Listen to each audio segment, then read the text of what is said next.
కిష్కింధకాండలో గజపుష్పీ ఖండాన్ని మనకి ప్రవచన రూపంలో అందజేయవలసిందిగా శ్రీ ఎన్వి అనంతకృష్ణ గారిని సవినయంగా ప్రార్థిస్తున్నాను. శ్రీయోజనాపగతమతి ప్రాయశ్చిత్తాభిధాన ఫణిరాజైగ్రైవేయ శిరోమణికాంతి వ్యాయామ విదీర్ణ గంధరాసిత కాంతి అని శివస్మరణ చేసి గజపుష్పీ ఖండాన్ని ప్రారంభం చేస్తున్నారు విశ్వనాథ సత్యనారాయణ గారు. నిన్నటి రోజున జరిగిన కథలో వాలితో యుద్ధానికి సుగ్రీవుడు వెళ్ళటం, రాముడు నేను వాలిని చంపుతాననటం, అయితే చంపకపోవటం, వాలి చేతుల్లో దెబ్బలు తిన్నటువంటి సుగ్రీవుడు తిరిగి వెనక్కి రావడం వరకు కథ జరిగిందని మనకి తెలుసు. ఆ తర్వాతి ఘట్టాన్ని యథాశక్తి చెప్పుకుందాం. అవనతను వదనుడై తల ఉంచుకుని సుగ్రీవుడు ఏం చేస్తున్నట్టంటే రాముడితో మాట్లాడుతున్నాడు. ఏమయ్యా, ఈ సప్త తాళాలు భంజన చేసినట్టు ఘట్టంలో ఆయన బాణం యొక్క వేగం చూశాడు కాబట్టి నీకు ఈ వాలిని చంపే శక్తి చాలదు అందామా? అది చూశా. సరే, అగ్నిసాక్షికంగా నా స్నేహాన్ని చేశావు, అది నువ్వు మన్నించట్లేదందావా స్నేహాన్ని? అంటే నువ్వు రోజు అగ్నిహోత్రివాయ్, మరి ఎందుకు ఇలా చేశావు అని ఒక ప్రశ్న వేస్తాడు సుగ్రీవుడు రాముని.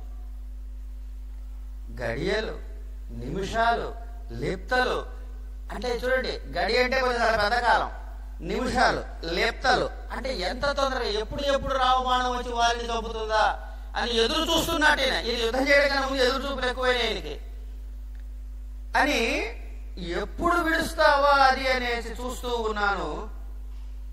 ఇక వల్ల కాక ఆయన ఏం చేశాడంటే, ఏపా నీతో ఎదురుపో ఇటుపో అని చెప్పి ఆయన వాళ్ళు తోసేసి ఇంటికి వచ్చాడు ఈయన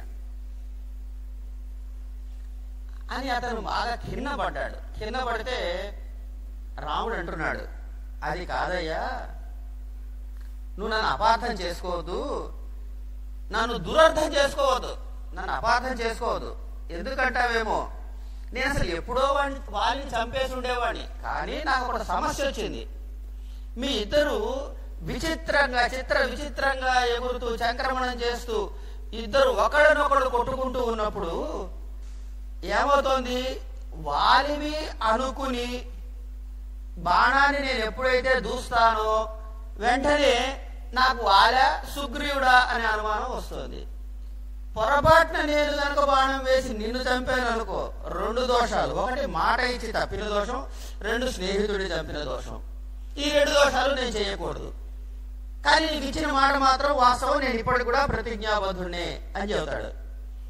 అని ఇక్కడ ఒక చిన్న చిత్రాన్ని గమనించండి. దుఃఖము, చేతకానితనము, భయము ఇవన్నీ పట్టి పీడిస్తున్నాయి సుగ్రీవుని. వీటన్నిటి వెనకాల ఛాయగా రాముడు రక్షిస్తాడు అనే నమ్మకము, అది తప్ప వేరే అవకాశం లేని స్థితి. రాముడు రక్షించబోతే వీరికి వేరే గతి లేదు. ఇలాంటి మానసిక స్థితిలో ఉన్నవాడిని ఎలా పైకి తీసుకురావాలి అనే దాని మీద రామచంద్రుల వారు మాట్లాడిన మాటలు ఇక్కడ విశ్వనాథ వారి యొక్క కవితా శిల్పాన్ని మనకి చెప్తాయి. తర్వాత వారి ఆలోచన శక్తి, వారి ఊహ. మీరు కవలలయ్యా, కవలలు కాక, కవలలో ఒకటే కాదు, ఆకార సామ్యమునకు మీరిద్దరు ఆకార సామ్యం ఎంత ఉందంటే అస్సలు గుర్తుపట్టలేనంతగా ఉన్నారు వీళ్ళు. పొడుగు, వెడల్పు, ఆకారము అన్ని సర్వ విధాలా ఒకటే. ఎందుకుట అంటే మీ తల్లి యొక్క పాతివ్రత్య మహిమ తన భర్తని ఏకచిత్తముతో ఎంత నమ్ముకునున్నదో మీ తల్లికి ఇవయే నమోవచస్సులు. ఎందుకుట ఆమె స్వచ్ఛ దివ్యాంతరంగ వగుచునే ఎంతగా బతిమూర్తి ముద్ర మీ మనసులో పెట్టుకుందో కదా, మీరు అచ్చం అలాగే పుట్టారయ్యా అని తల్లిని ప్రశంస చేశాడు ఒకటి. తర్వాత ఇక మీరు తండ్రున్నాడే చేత పావిత్ర్య పరమసిద్ధుడు కృతి, వీళ్ళిద్దరి యొక్క గొప్పతనం వల్ల మీరిద్దరు ఇంత సమానంగా ఉన్నారు, లేకపోతే నేను తేడా కొట్టేసేవాడిని అనేటప్పటికీ ఇక సుగ్రీవుడికి నోట మాట లేదు. అలా అనేటప్పటికీ సుగ్రీవుడికి ఆనందమై బాధను మర్చిపోయాట. ఎందుకు? తన తల్లిదండ్రుల యొక్క తపమును ఉత్తమముగా కొండాడాడు కదా రఘురాముడు. అందుకని అని లక్ష్మణుడిని పిలిచి, రాముడు, నాయన లక్ష్మణ, అడవి ఎల్లా కన్నులు తెరిచినట్టుగా ఉంది చూడు ఈ గజ పుష్పాల మాల, అది ఒకటి తెచ్చి మెళ్ళో వేయి అన్నాడు. వాల్మీకల్లో గజ పుష్పమాల వేయడం వరకు చెప్పారు, బాగానే ఉంది. దాన్ని కొంచెం ముందు తీసుకెళ్ళిన చెబుతాడు, ఇది వేస్తారు. ఆ గజ పుష్పాలతో ఉన్నటువంటి మాత్ర కంటే ఆనందంగా చూసుకుంటూ ఉంటాడు. ఈయనకి ఒక సందేహం వస్తుంది. ఏమని సందేహం వస్తుందంటే, ఈ మాల తెగిపోతే, మేమిద్దరం కొట్టుకుంటున్నాం, ఈ మాల తెగిపోతే వాడు తెంపేసి ఆ కొట్లాట్లో అప్పుడు మళ్ళీ నా పరిస్థితి ఏమిటి?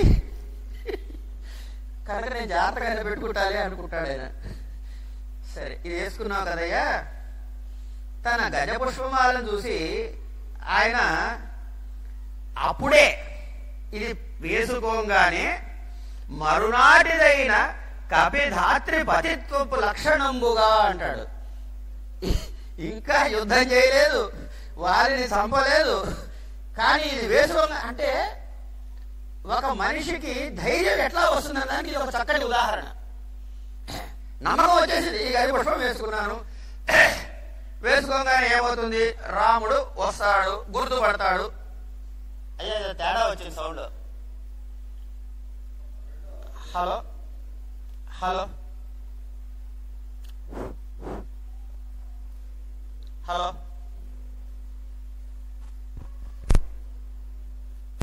హలో హలో హలో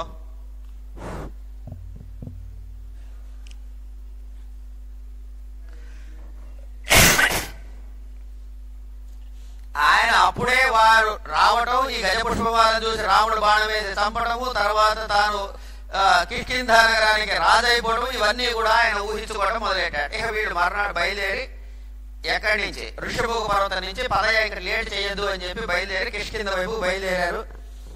అలా వెళ్తూ ఉన్నటువంటి వాళ్ళు అలా చూసుకుంటూ ఇక్కడ చాలా విస్తారమైనటువంటి వాళ్ళు నడిచే అడవి మార్గం తాలూకు వర్ణన అయితే ఎంత శోభస్కరంగా ఉందో. కానీ ఒక్కొక్క పద్యంలో ఒక్కొక్క అక్షరాన్ని చదువుకుంటూ పోతే, బహుశా ఇది శేఖర్ గారు లాంటి వాళ్ళు, లేకపోతే పరాశర ప్రసాద్ గారు, కోదండరామాచార్య గారు లాంటి వాళ్ళు కూర్చుని మళ్ళీ ఇది ఒక ప్రాజెక్ట్ తయారు చేసి బుద్ధిమంతులందరినీ ఒక చోట కూర్చోబెట్టి ఒక్కొక్క ఖండాన్ని ఇచ్చే, పుస్తకం తీయండి, డిక్షనరీ తీయండి అని చెప్పి చదివిస్తే కానీ ఒంటికి పడదు. ఇంకొకటి, ఇది ఒకటి డిక్షనరీ చూస్తే ఒంటికి పట్టకపోవడం ఒక అంశం అయితే, రెండో అంశం ఇందులో ప్రధానమైంది, ఏ సందర్భానికి ఎలాంటి మాట వేయాలో అంత తూచినట్టుగా వేయటం, పదప్రయోగం చేయడం అనేది మరొక అత్యద్భుతమైన విశేషాన్ని మనం ఇందులో గమనించవచ్చు. సరే, అలా వెళ్తూ ఉన్నారు. వెళ్ళిన తర్వాత ఒక చోట అద్భుతమైన పరిమళాలు అవన్నీ వీస్తూ ఉంటే అడుగుతాడు రాముడు, ఏంటయ్యా ఈ ప్రదేశం ఏమిటి, దీని సంగతి ఏమిటి చెప్పమని అడుగుతాడు. చెప్పమని అడిగితే అక్కడ ఉన్నటువంటి సప్త మునుల యొక్క ఆఖ్యులైనటువంటి అంటే సప్తజనులు అనేటటువంటి 7 ఋషుల యొక్క తపస్సు స్థలం ఇది. అట్లాగే మతంగ మహర్షి యొక్క తపస్థానం కూడా ఈ ప్రదేశంలో ఉంది. వాళ్ళందరూ కూడా ఇక్కడ తపస్సు చేసినందువల్ల మొత్తమంతా గ్రీష్మ ఋతువుగా ప్రపంచం అంతా ఉన్నా ఎప్పుడు ఇక్కడ మాత్రం వసంత ఋతువుగా మాత్రమే ఉంటుంది. అంత అందమైన ప్రదేశం ఇది అని చెప్పి వాళ్ళకి చెప్పుకుంటూ, వారు త్యజించిపోయినను వారి తపోవన దేశం ఈదృశో దారా విచిత్ర భోగ మహితంబై ధనుర్బాణాలతో సిద్ధమై దాక్కునున్నాడు. ఆ దాక్కున్నప్పుడు శుక్రుడు అంటున్నట్ట, ఓ మహాప్రభు మహాప్రభు, ఇది బానే ఉంది, బానే ఉంది, శశాంక వచ్చినామియ్యడ, ఇది కపీశ్వర గుప్తము, అంటే ఇంద్రుడికి కుమారుడు కదా ఈయన లెక్క. ఆయన కపీశ్వర గుప్త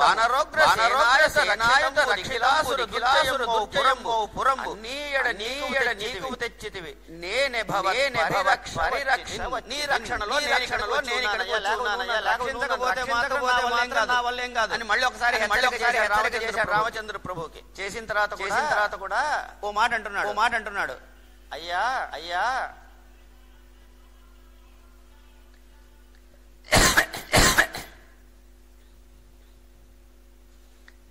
ఈసారి కూడా సమి భాసురమగుట్టకబడకుంటినివో సుగ్రీవునకు జలము చేసేతము వదులుకము ప్రభువా. సుగ్రీవుడికి నీళ్లు వదిలేసుకోండి. తెలుగులో వాడే నుడికారాన్ని సంస్కృతంలో చెప్పి నీళ్లు వదిలేసుకోవాలి హెచ్చరిక చేస్తాడు.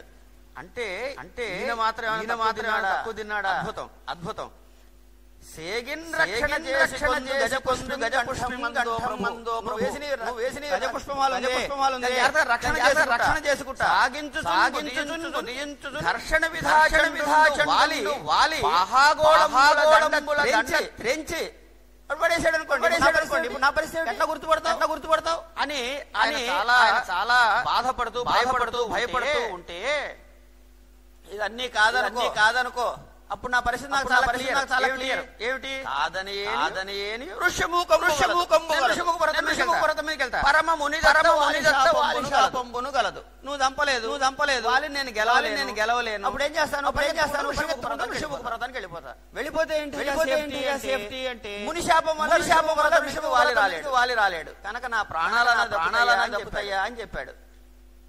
అయితే అప్పుడు రామచంద్రమూర్తి అంటున్నాడు కదా,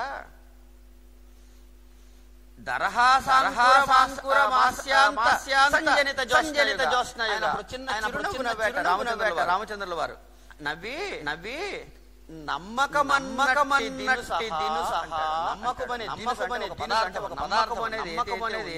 ఉంది కదా, స్వచ్ఛమైన కూడా అనుమానాన్ని తావు లేపిస్తుందయ్యా. నమ్మకాన్ని సలహాన్ని చెబుతూ మొన్న చంపకపోవడం అనేది నిజం. బాగుగానే ఉన్నది. వారింపబడవచ్చు. ఇప్పుడు నువ్వు చెప్తాం బానే ఉంది కానీ వారింపబడవచ్చు. లేదు ఇంకేమైనా ఊహించుకోవచ్చు. ఆ పగ ఎందుకులే మనసులో పెట్టుకోవడం. తమ్ముడే కదా యువరాజు అనుకుని రావచ్చు. ఇట్లా జరగబోయే ఊహించి పలికి ఈయన ఏమంటారంటే రామచంద్రమూర్తి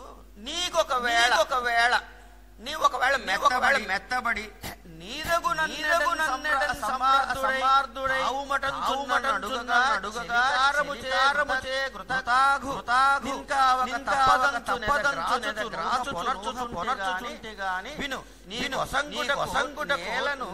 అమ్మున గురించి తిన్నన్నాడు.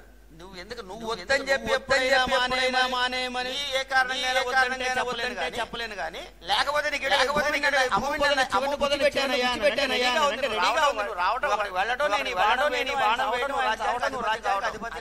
అనేటటువంటి ఒక ధైర్యాన్ని చెప్పిన తర్వాత సుగ్రీవుడు వాలిని చూస్తూ అక్కడికి వెళ్ళి మళ్ళీ యుద్ధానికి తాను సన్నాహంగా గట్టిగా అరిచాడు.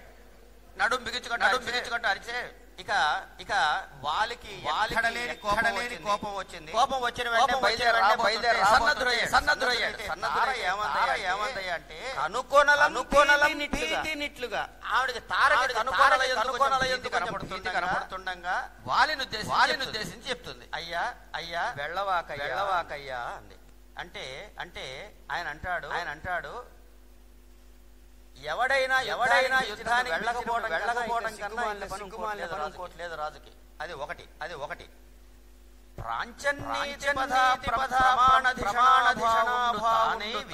విచారించు చేయకమున్న సర్వమును సుగ్రీవుండు ఆనందలేడను ఎలా వంచగవ్వించుచుంచిత్తైనను చేయుడాతడు వృధా కృత్యంబు అంటుంది.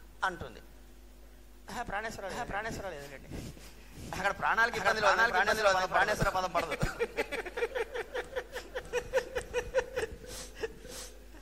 అనేటప్పటికీ ఇక్కడ చెప్పిన విషయం ఏంటంటే రెండు విషయాలు చెప్పింది. ఒకటి సుగ్రీవుడు వృధా కృత్యములు చేయడు.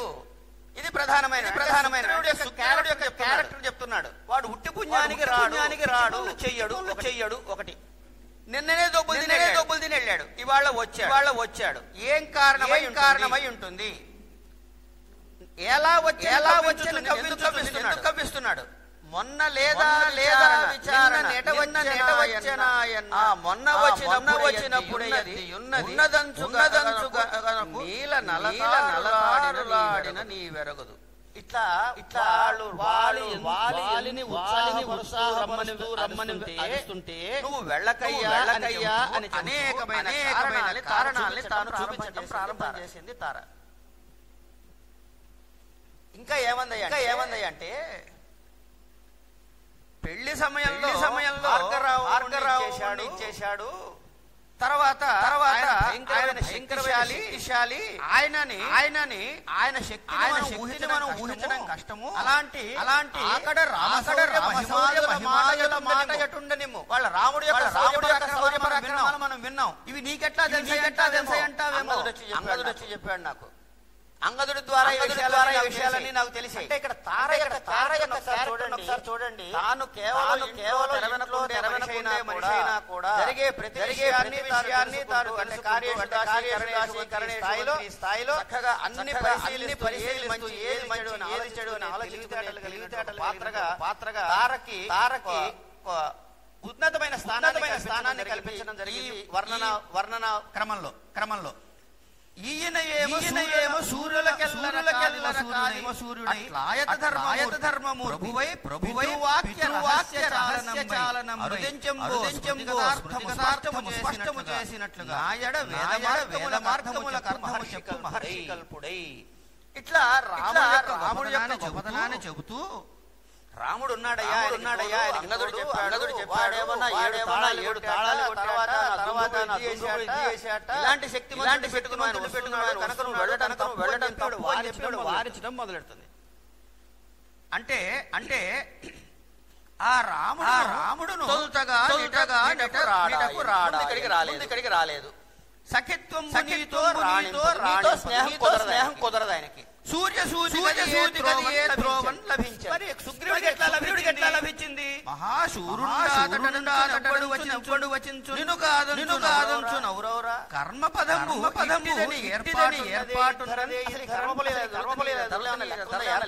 ఏర్పాటుందా? నువ్వు బలవంతుడు. రాముడికేమో సీతాన్వేషణ కావాలి. నీ దగ్గర వాడిని అడిగాడేమిటి? సుగ్రీవుడికి అక్కడికి వెళ్ళి అని ఇట్లా జరుగుతూ ఉంది.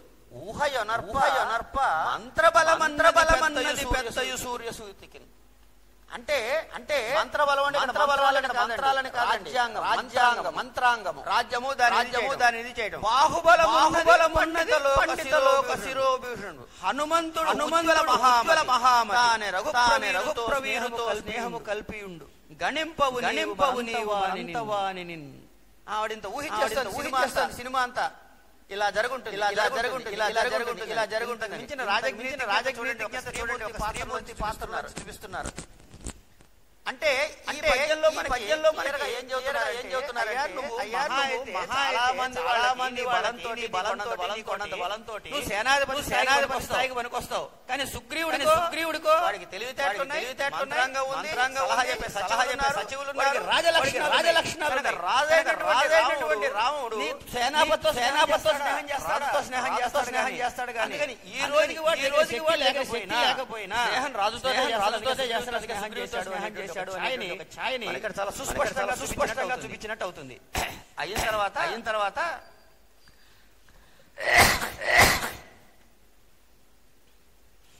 ఇక ఈయనకి అన్ని అనుమానాలే. అయితే ఇక్కడ ఇంకొక చిన్న చిత్రమైన విషయం ఏంటంటే ఒక దుర్మార్గపు పాత్ర అయినా సరే వాళ్ళల్లో ఉన్నటువంటి ఒక సద్విషయాన్ని చూపించడం ఒక విశేషమైన అంశం.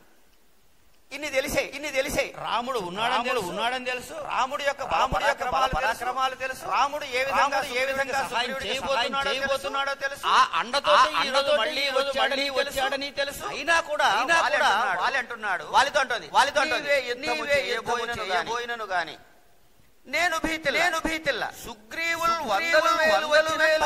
భయపడను. ఈ సుగ్రీవులు వందల వేలు కానీ శ్రీరాముడు చోటనే ఏదో చేసుకొని ఏదో చెట్టు కొట్టాడనుకో. అది నేను ఊహ కూడా చేయలేకపోతున్నానయ్యా అంటుంది. అంటే అంటే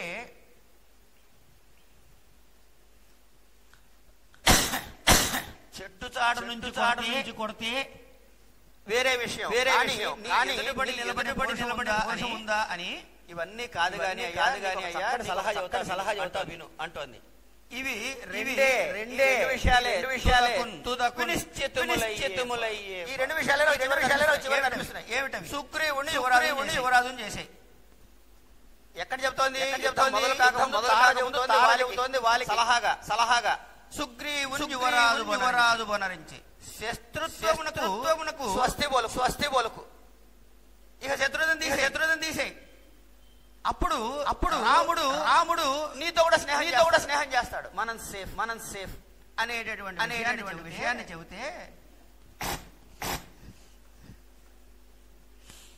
వాళ్ళంటున్నాడు మందహాస్యుడై ఇట్లనియే ఇంత సూక్ష్మబుద్ధినెవరు చెప్పదరు?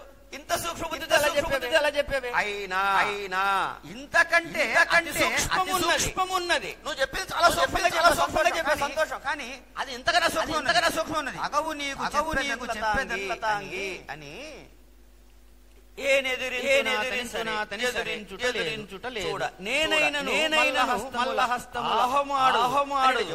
చెప్పుకుంటూ వచ్చి అతడు అఖిలాస్త్రవేది. ఎవడు రాముడు. ఎవరు పొగుడుతున్నారు? వాళ్ళు పొగుడుతున్నారు. చూడలేదు చెప్పిన మాటలు చెబుతున్నాడు. ఒక యమ్మున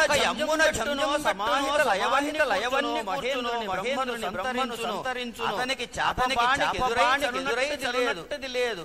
మల్లుడై ఆడహో అసమైనది విషయమంపు ముందు నిలబడలేడు. మా ఇద్దరికి కాంట్రాక్ట్ సరిపోదు కనుక చెట్టు చాటు నుంచి కొట్టాడు అని చెబుతాడు. ధర్మము తప్పిన వాడు రాముడు కాదు అంటాడు అని రాముడి యొక్క గొప్పతనాన్ని అతని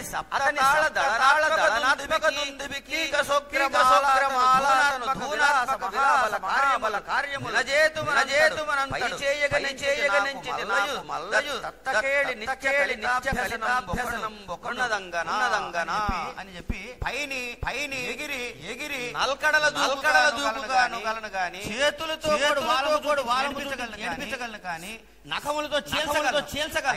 అయినా సరే వాడు వచ్చినట్టయితే ఎవరు? సుగ్రీవుడు వచ్చినట్లయితే వాడిని చంపకుండా మాత్రం వదిలిపెట్టను అని చెప్పి రాముడు ఇలాంటి పని చెయ్యడు అనేటటువంటి విషయాన్ని చక్కగా చెప్పి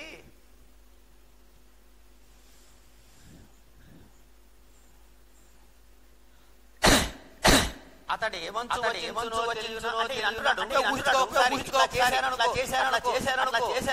ఏమంటాడో ఊహించుకో అని చెప్తూ అతడు ఏమంచునో తెలియనా ఇన్నాళ్ళకి సౌభ్రాత్మయుడెలిగిన ఆయన్న ఏమన్ను తినన్నాడు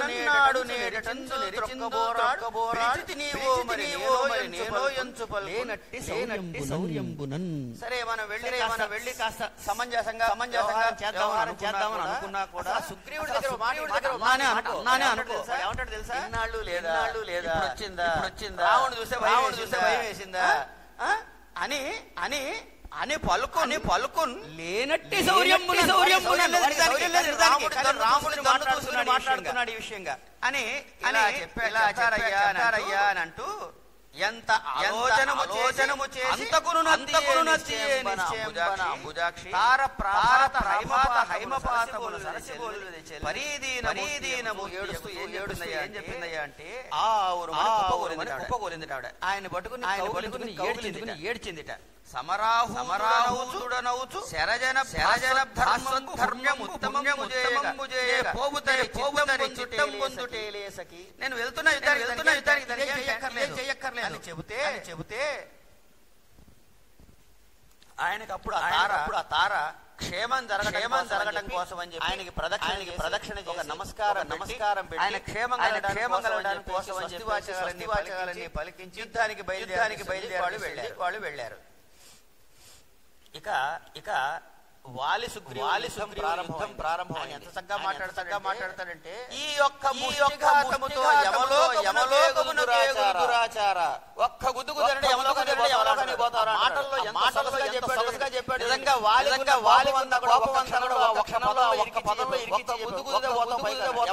యమలోకానికి నా పెట్టినావు దురాత్మ, నా తమ్ముడు గుండెల్లో చిచ్చు పెట్టేవారు అంటాం కదా, అట్లాగా పెట్టినావు దురాత్మ అంటాడు వాలి. అనేటప్పటికి వాడిన మాట ఎదలో పెట్టావు అన్నాడు వాలి.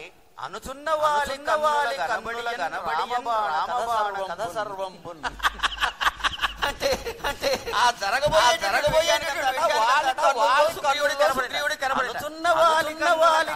కనబడి రామబాణ సర్వంబు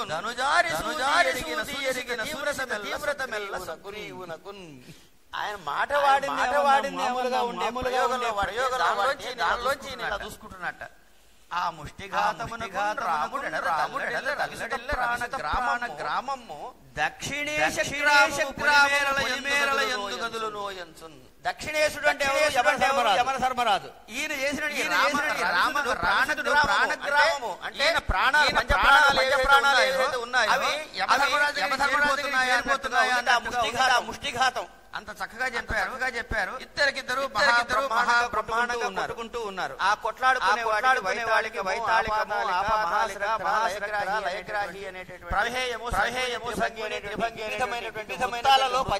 పద్యాలు రాశారు. మనకి వృత్తరత్నాకరం అని కానీ ఇంకా రకరకాల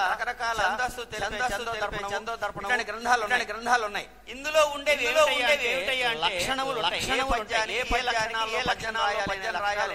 ఉంటాయి. కానీ పద్యాలకి మనకి అందులోనే ఆ పుస్తకంలోనే ఉదాహరణకి లక్ష్య గ్రంథాలు చాలా తక్కువగా ఉంటాయి. ఈ గ్రంథము అలాంటి ప్రామాణికమైనటువంటి గ్రంథములకు లక్ష్య గ్రంథముగా ఉన్నది కల్పవృక్షము అనేటట్టు ఒక విషయం.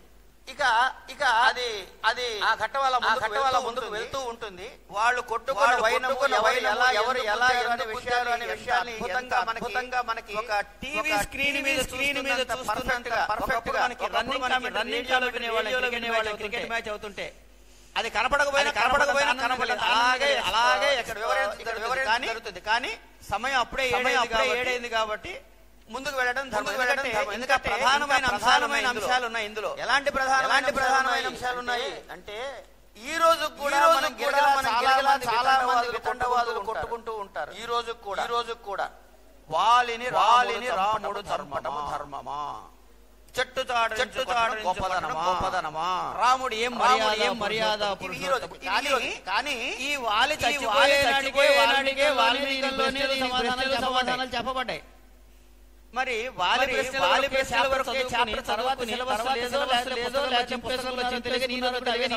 సమాధానాలు కొట్లాడుతూ ఉంటారు. ఆ ఘట్టాలు మనం చెప్పుకోవాల్సిన అవసరం ఉంది. ఒకటి తర్వాత చనిపోయిన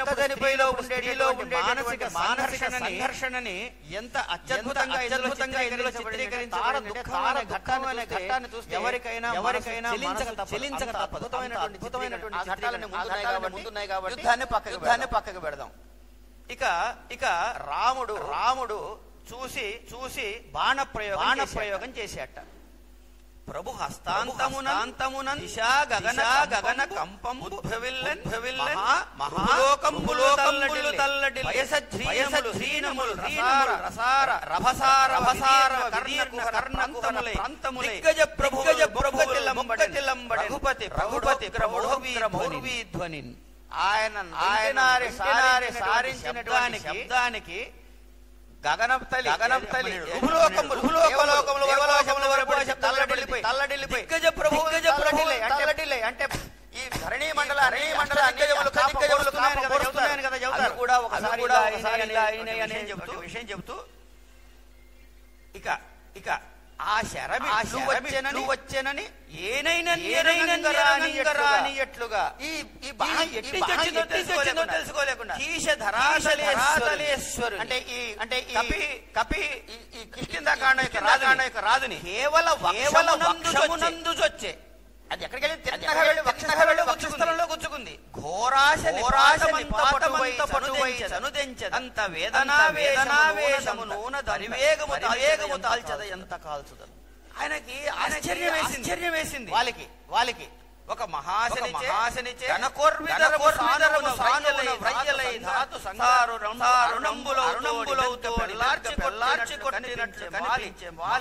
మహాపఘనము. ఆ బాణం దెబ్బకి పర్వతంలాగా ఉన్నటువంటి వాలి శరీరంలో కారలై కారుతూ ఉంటే ఒక పర్వతం మీద కనపడ్డాట వాలి. ఎర్రని వెన్నెలు అట్లా కనపడిన తర్వాత వాలి ధాత్రి ప్రపతితుడవుతూ అంటూ ఒక్క చోట ఏర్పడి నెర్రకలు ఊటి చెనిన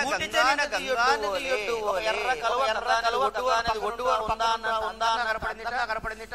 మగవద్దత్తం అంటే దేవదత్తమైనటువంటి గొలుసు ఉంటుంది. దండ ఎవరికి వాలికి వక్షమునయందు ప్రావృషము సాంధ్యరణ వారుణము జలదంబువోలే అని ఆ వాలి ఎలా పడి ఉన్నాడు, ఆయన ఎటులో ఉన్నాడు అనే విషయాన్ని చెప్పిన తర్వాత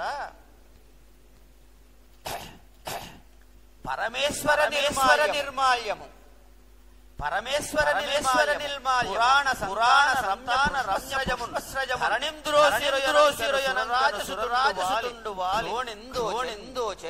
అంత అద్భుతమైన వర్ణన చేస్తూ ఇక నేలకి వాలి ఆయన అంటున్నాడు రాముణ్ణి ఆ వాలి దగ్గరికి వెళ్ళి ఏం చేశాడు కూర్చున్నాడు అంటే మరి కూర్చోవాలి. నేల మీద పడున్నాడు. ఈయన ఎంతసేపు కబుర్లు చెబుతాడు, ఆయనకి దగ్గరగా ఉండి చెప్పాలి. అందుకని చూశాడు వీళ్ళిద్దరూ వృక్షం ఏదైతే ఉందో రామచంద్ర వాళ్ళకి దగ్గరగా కూర్చున్నాడు. రాముణ్ణి చూశాడు. ఆయన ఉద్దేశం ఏమిటి అంటే వాలి రామచంద్రుని తీక్ష్ణ నిలువెల్ల చూచి తిప్పుకొని చాలా తీక్ష్ణంగా చూశాడు. ఇప్పుడు ఏం చేయాలి? తీక్ష్ణంగా చూసినవాడు తిట్టాలి. కానీ ఇక్కడ జరిగింది ఏమిటి? ఎంతటి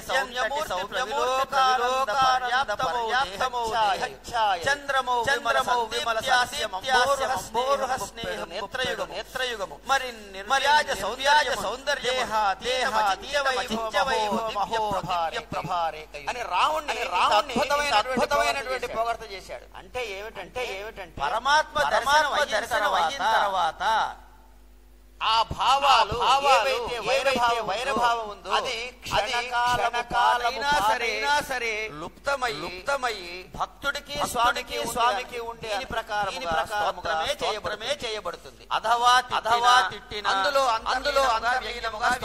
స్తోత్రమే గోచరమవుతుంది. సరే అని ఇక అడుగుతున్నాడు రాముని పడుకుని నీవేమిటి రామా అసలు నేను పలకరిస్తున్నాడో భజన రాస్తున్నాడో తెలియదు.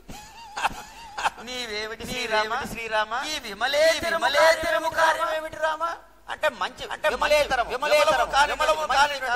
కానిటువంటిది కార్యం ఏమిటి రామ నే విన్నదానికి ఎంతో పై మహానుభావత చూడ నేను విన్నదానికన్నా ఇది ఉంటుంది. అసలు ఏం చేసినవయ్యా ఇది అసలు నువ్వు చేయదగ్గ పనేనా అని చెప్పింది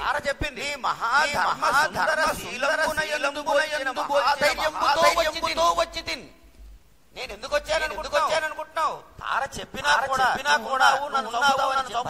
భయపడ్డా కూడా నీ మహాధైర్యంతో వచ్చి నువ్వు ధర్మపరుడు నమ్మకంతో ఇప్పుడే తెలిసింది నాకు అని అయ్యో రాఘవ ఏం చేసావయ్యా?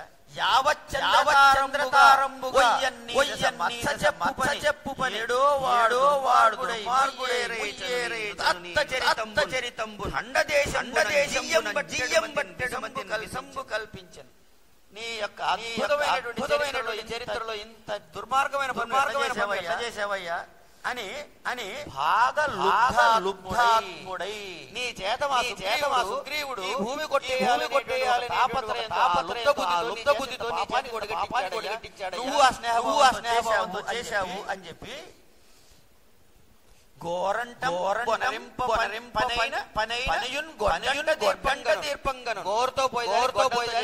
చేయాలా నువ్వు నా దగ్గరకు వచ్చి అయ్యా ఇది నా పరిస్థితి పోయాడు అంటే రావణాసుడు తెచ్చి నీ ముందు పెట్టను, సీతను తెచ్చి నీకు ఇప్పించను, నాకు శక్తి నీకు తెలుసు కదా, ఇంత శక్తిమంతుడే వాడి దగ్గరికి ఎందుకు వెళ్ళావు? సరే ఇవన్నీ పక్కకు పెట్టు. ఇక్ష్వాకు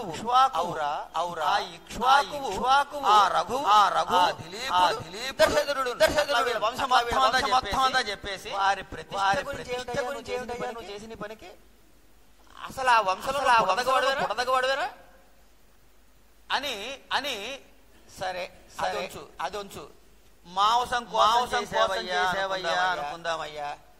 5 వేళ్ల జంతువులు ఏవైతే ఉన్నాయో అందులో 5 మాత్రమే చెప్పారు. అందులో కోతులు లేవు. నేనా వానరాన్ని 5 వేళ్ల జంతువులు తినటానికి పనికిరాను, మాంసం కోసం పనికిరాము. సరే ఇది కూడా కాదనుకోవయ్యా. ఈయనకు ఇంకో డౌట్ వచ్చిందండి. అద్భుతమైన డౌట్ వస్తుంది వాళ్ళకి. నలువౌ లక్ష్యము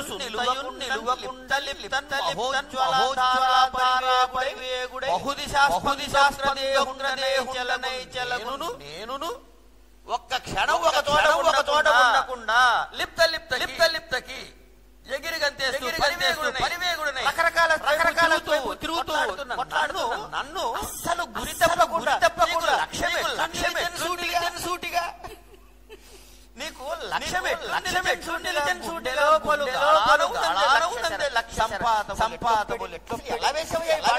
బాణాన్ని అని ఆశ్చర్యాన్ని ప్రకటిస్తాడు. చేసిన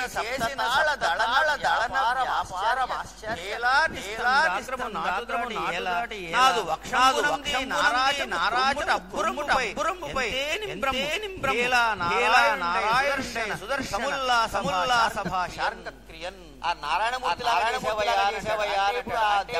దెబ్బతిన్నాక తన యొక్క అసత్యము స్వామి యొక్క నిజస్వరూపాన్ని అర్థము చేసుకున్న భావములో ఇక్కడ ప్రకటించడం జరిగింది. ఎక్కడైతే గుప్తముగా చెప్పబడి తావులుగానే కనపడుతూ ఉంటుంది. ఈ హేరామి శరంబు తీర్ప అని ఎలా గుచ్చుకుందో చెప్పి ఇక దేవగురునకు చంద్రునకు దీప్తి ఓలే నేయి అనుకుని అన్నట్లుగా మోహనాచార కుటిల వృత్తితో అనుకోలేదయ్యా అని నీ బహుశూర కృత్యములు నిర్భరమోదమున విరంగా చేశాడు. అధర్మ వృత్తము. అవరం అంటే నీచమైన పని, తక్కువ పని.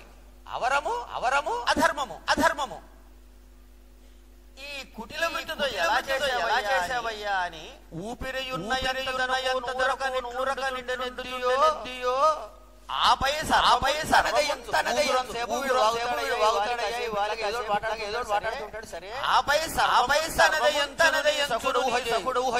ఈ సుగ్రీవుడు ఊహిస్తున్నాడనమాట. నా శాపానుకూల భావుడుగా పరలోకమున్నది పాపపుణ్యమున్ వినన్. ఇక్కడ వీడు అనుకుంటున్నాడేమో పరలోకము గుర్తుపెట్టుకో, అక్కడ వ్యవహారాలు కాదు, ఇక్కడ కాదు హెచ్చరిక చేస్తాడు. తెలిసియే వచ్చి వస్తావని తెలుసు, నన్ను కొడతావని కొడతాను అనుకోలేదు. తెలిసియే వచ్చినాడ ఏది నువ్వు వస్తావని చచ్చుచున్నాడ దేశములకు నువ్వు చేసిన పనంతా కూడా ప్రపంచాన్ని చెప్పేది వస్తున్నా. కాలమునకు నష్టంబు లేదయ్య నాథ నాథ. నేను నువ్వు చేసినటువంటి పని ప్రపంచానికి చేస్తూ చనిపోతున్నాను అంటాడు. అనేసి ఆ విధంగా చెబుతూ ఉంటే రామచంద్రమూర్తి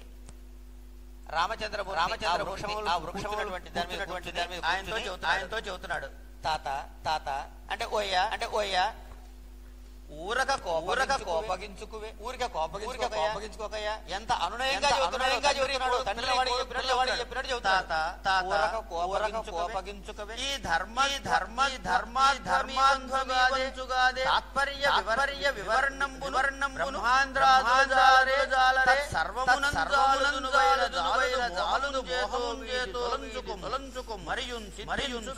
వెల్లర్థముల్. నువ్వు ఈ అనుమానాలన్నీ అనవసరంగా పెట్టుకోకు. నేను చేసిన ధర్మయుద్ధమే, నేను ధర్మపరముగానే చేశాను అని చెబుతూ కాలమును ఆయన ఏమన్నాడు ఇక్కడ మొత్తం అందరికీ చచ్చిపోతున్నాడుగా. ఇంతకు ముందే దానికి సమాధానంగా వెంటనే చెబుతున్నాడు. కాలమునకు తెలియజేసి నా తీరు నీవలనే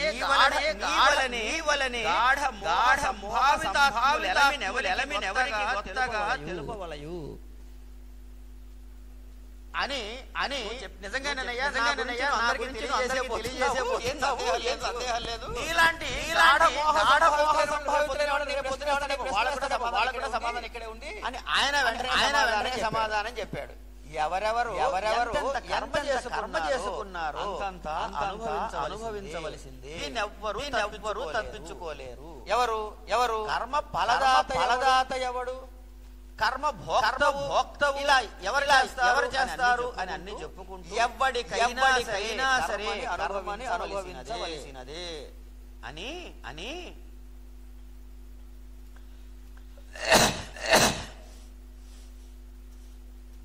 నువ్వు ఏం మాట్లాడుతున్నావా పెద్ద మనిషి? నన్ను దోషం అంటున్నావా? ఎట్లా చెప్తావు నువ్వు? నీ తప్పులు నీకు తెలియవు, నువ్వు నా తప్పులు పడుతున్నావు అని చెబుతాడు. ఈ ఘట్టం చూడండి ఎక్కడ వదులుగా రాయి ఉందిట. ఆ రాయి ఎక్కడుంది? బావి ఒడ్డునుందిట. బావి ఒడ్డున ఒక వదులుగా పెట్టినట్టుగా దాని మీద కూర్చుని ఏం చేస్తున్నాడు? ఏదో తీవ్ర భాషణం చేస్తున్నట్ట.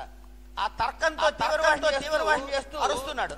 వాడికి ఎక్కడ రాయి మీద ఉండదు. చేస్తున్నటువంటి అరుపులు దాని మీద దృష్టి. ఆ ఊపులో రాయి కదిలోడు బావిలో పడతాడు. అలా ఉంది పరిస్థితి ఇక్కడ. వదులుగానున్న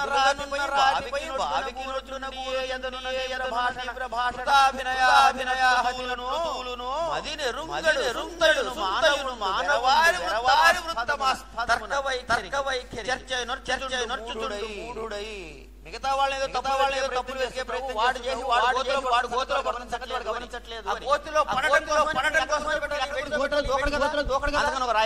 రాయి పెట్టాడు.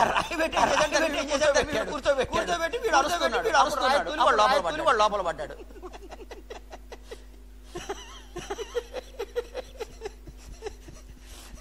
ఇప్పుడు రాయం తెచ్చి అట్లా ఉంది అని ధర్మ లౌకిక మర్మ తెలియనట్టి మందబుద్ధులకి ఇవన్నీ తప్పులుగా కనపడుతూ ఉంటాయి. అవి తెలిస్తే ఉండవు. ఇందులో చక్కటి విషయం ఏంటంటే ధర్మమునకు వ్యత్యాసాన్ని చాలా సన్నటి తెర ఉంటుంది. ఆ తెర తెలియకపోతే ధర్మము అధర్మముగా కనపడే అవకాశం ఉంటుంది. అలాంటి దోషాలు సమాధానాల్లో మన్యూదక్కియాపదల మధ్యమునందున అని ఇట్లా ఇక వరుసగా ఆయన చెప్పుకుంటూ వచ్చి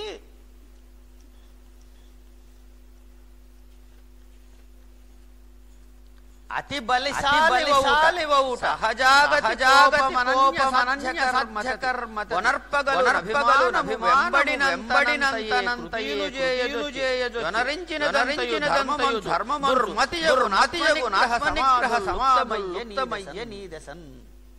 అయ్యా అయ్యా నువ్వు చాలా బలవంతుడివి, సహజంగా కోపం కూడా దానివల్ల నువ్వు చేసే తప్పుల వల్ల ధర్మము కాదు అని ఏదైతే అంటున్నావు దుర్మతి ఆత్మనిగ్రహ సమాప్తములయ్యే నీ దశన్ రాజ్యము కాని రాజునకు రాజువు. నీకు అసలు రాజ్యమే లేదు, నువ్వు రాజు ఏంటయ్యా? అసలు నాకు అర్థం కాదు. రాజ్యము కాని రాజు ఏంటి అంటే ఈయన ఏమంటున్నాడు అనుకుంటున్నాడు.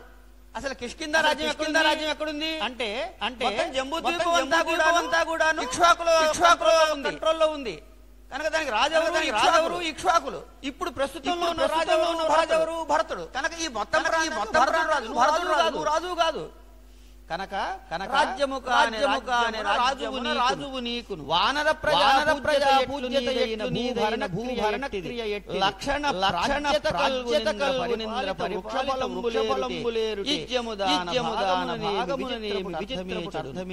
ఇట్లా ఇది కొట్టుది అలా చేస్తాం ఇంతవరకే కానీ రాజన్న పేరు తప్పయ్యా అని ఆయన రకరకాలుగా ఆయన గురించి చెబుతాడు. చెప్పి ఆ శిగ్రీవుని మంత్రశక్తి వైఖరు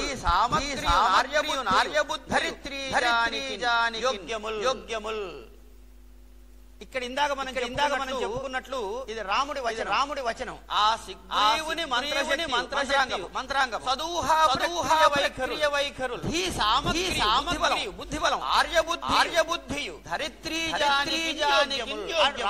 రాజయ్య లక్షణాలు నీ సంపన్నత బాహువిక్రము నాయకుండై ఒక సమూహం నాయకుడయ్యే లక్షణాలు నీకున్నాయి. స్పష్టంగా చెప్పాడు. ఎందుకంటే స్నేహం చేయలేదు, నాతో సముడివి కాదు స్నేహం చేయటానికి అని చెప్పుకుంటూ వచ్చి ధర్మరహితములైన కామములు ఏమిటంటే రెండు ఎడ్లు.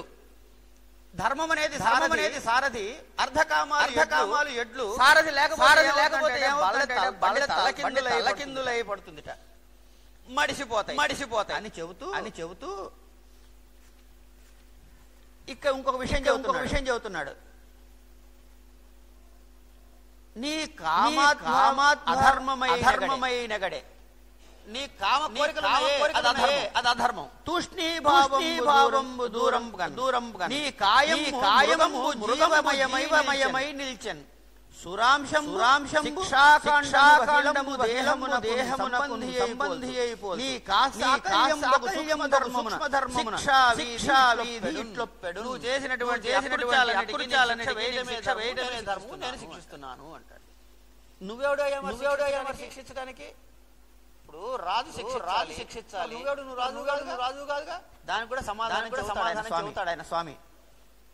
ఇక్కడ పక్కకు ఎట్లా ఉంది అట్ట ఎవరెవరు అంటే చెబుతారండి. ఎవరు ముగ్గురు అంటే తండ్రి విద్య చెప్పినవాడు వీళ్ళందరూ కూడాను తండ్రి స్థానంలో ఉన్నవాళ్ళు. తమ్ముడు శిష్యుడు పుత్రుడు తమ్ముడు శిష్యుడు పుత్రుడు ఈ ముగ్గురు కూడా పిల్లలతో సమానము. కనుక తమ్ముడితో కొడుకుతో సమానము. కొడుకు భార్య కోడలవుతుంది. కోడలని తూర్పులు చూసుకోవాలి. కనుక నీకు కూతురు స్థాయికి అవుతుంది. ఆమెను నువ్వు చెరబట్టి ఇది ధర్మమా? కనుక నువ్వు అధర్మంగా ప్రవర్తించావు. దీనికి శిక్ష ఏమిటి? ఆనాటి శిక్షాస్త్రం మరణ శిక్ష. అప్పటి ప్రకటనలో గౌతమ మరణ శిక్ష మాత్రమే విధించబడాలి. అందుకని కూతు వంటి తమ్ముని కోమలాంగి తదభిగమన అధర్మ విధంబు మరణ శిక్ష పాపంబున జంతువులు నవిమృష్ట సంగమంబు అని అందుకని చేయడానికి వీల్లేదయ్యా అని చెప్పి ఇంకొక మాట అంటాడు. ప్రస్తుతము ఈ ధరావహన రాజ్యాన్ని భారవంతా కైకేయి పుత్రునందు అభ్యస్తముగానున్నది. వానికి నేను అధికారినైతే ఆయన రిప్రజెంటేటివ్‌గా నేను ఇక్కడ ఉన్నా. ఏమండి ఎట్లా అపాయింట్ అయ్యావా అని మనకు సందేహం రావచ్చు. అయితే అయోధ్యాకాండలో మరి వెనక్కి వెళ్ళి చూసుకున్నట్లయితే రాముడు చెబుతాడు అక్కడ ఏమనంటే వనవాసంలో ఉండాలి కదా, కనుక రాజ్యాన్ని వేలు భరత వనారణ్యానికి తాపత్రయానికి భరతుడికి చెప్పిన మాట ఈ వనారణ్యానికి ఆ మాట ప్రకారం రాజుగా ఆయన శిక్షించారు అని ఉంది అని ఇలా చెబుతాడు. వానికి అధికారి నేనేది ధర్మము నిల్పి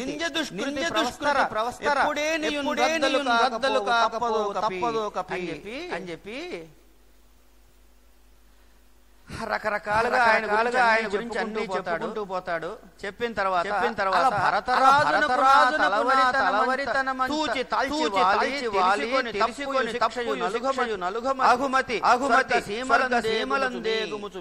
ఇక్కడ ఒక శాస్త్ర విషయాన్ని చెబుతారు. వాలి చేసినది తప్పు, శిక్షార్హమైన నేరము. ఆ శిక్షార్హమైన నేరానికి పడితే ఆ శిక్ష అనుభవించినట్లయితే వాడు ఆ పాపము నుండి ముక్తుడయ్యాడు పాపహీనుడు కాబట్టి ఒకటి పాపహీనుడు అనుభవించాడు కాబట్టి. రెండోదేమిటి తనను నమ్ముకున్నటువంటి ఎంతో మంది వానరులను సేవించాడు, ఎంతో మంది అన్నం పెట్టాడు, ఎంతో మంది రక్షించిన బలాక్రమాలు చాలా సహాయ సహకారాలు అందించాడు. అందుకని పుణ్య విశేషం ఒకటి ఉంటుంది. ఆ పుణ్య విశేషం స్వర్గానికి అర్హుడయ్యాడు. అందుకని ఈయన స్వర్గానికి వెళ్తున్నాడు అని చెబుతూ ఇక్కడ కొంచెం ఆలస్యం ఉన్నా కూడా వాలి ఏమడిగాడు, రాముడు ఏం సమాధానం చెప్పాడు అన్న విషయాన్ని మళ్ళీ వచన రూపంలో చూసుకున్నట్లయితే నేను వేరొకరితో యుద్ధం చేస్తున్నాను, నీతో యుద్ధం చెయ్యట్లే, నీతో నాకు వైరం లేదు, నన్ను చంపడం తప్పు, నా వక్షస్థలం బాణం కొట్టావన్నాడు.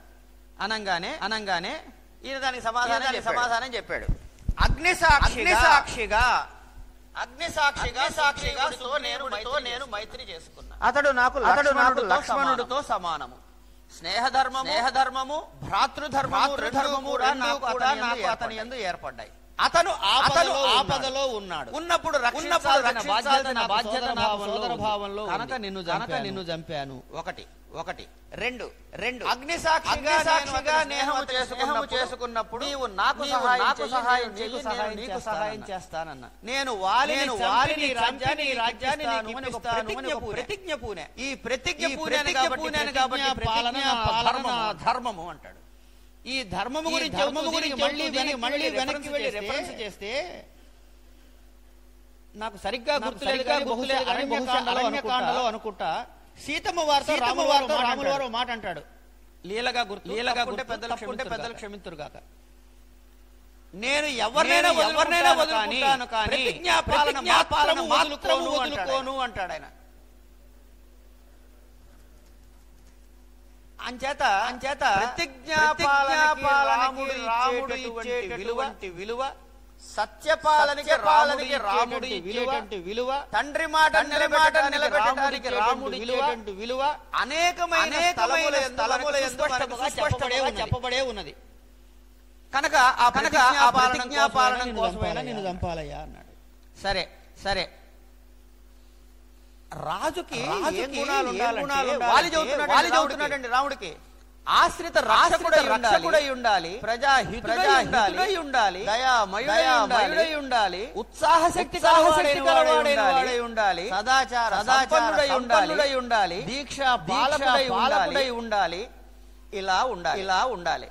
సహనం ఉండాలి, ఇంద్రియ నిగ్రహం ఉండాలి, మనోనిగ్రహం, ధర్మాచరణ ఉండాలి, ధైర్యం ఉండాలి, సత్యవ్రత ఉండాలి, పరాక్రమం ఉండాలి అంటూ అపరాధులను గుణములు రాజుకుండాలి. కానీ నీలో లేవు. ఎందుకు అంటే అధర్మ యుద్ధం చేశావు, నువ్వు అధర్మ చేయవు అని నేను విశ్వసించాను. అదే మాట తారకి చెప్పాను. కానీ నువ్వు అధర్మం పై లక్షణాలు ఏవి లేవన్నమాట. ఎందుకు నీకు ధర్మాచరణం లేదు, సత్యవ్రతం లేదు, పరాక్రమం ఏమిటండి అన్నట.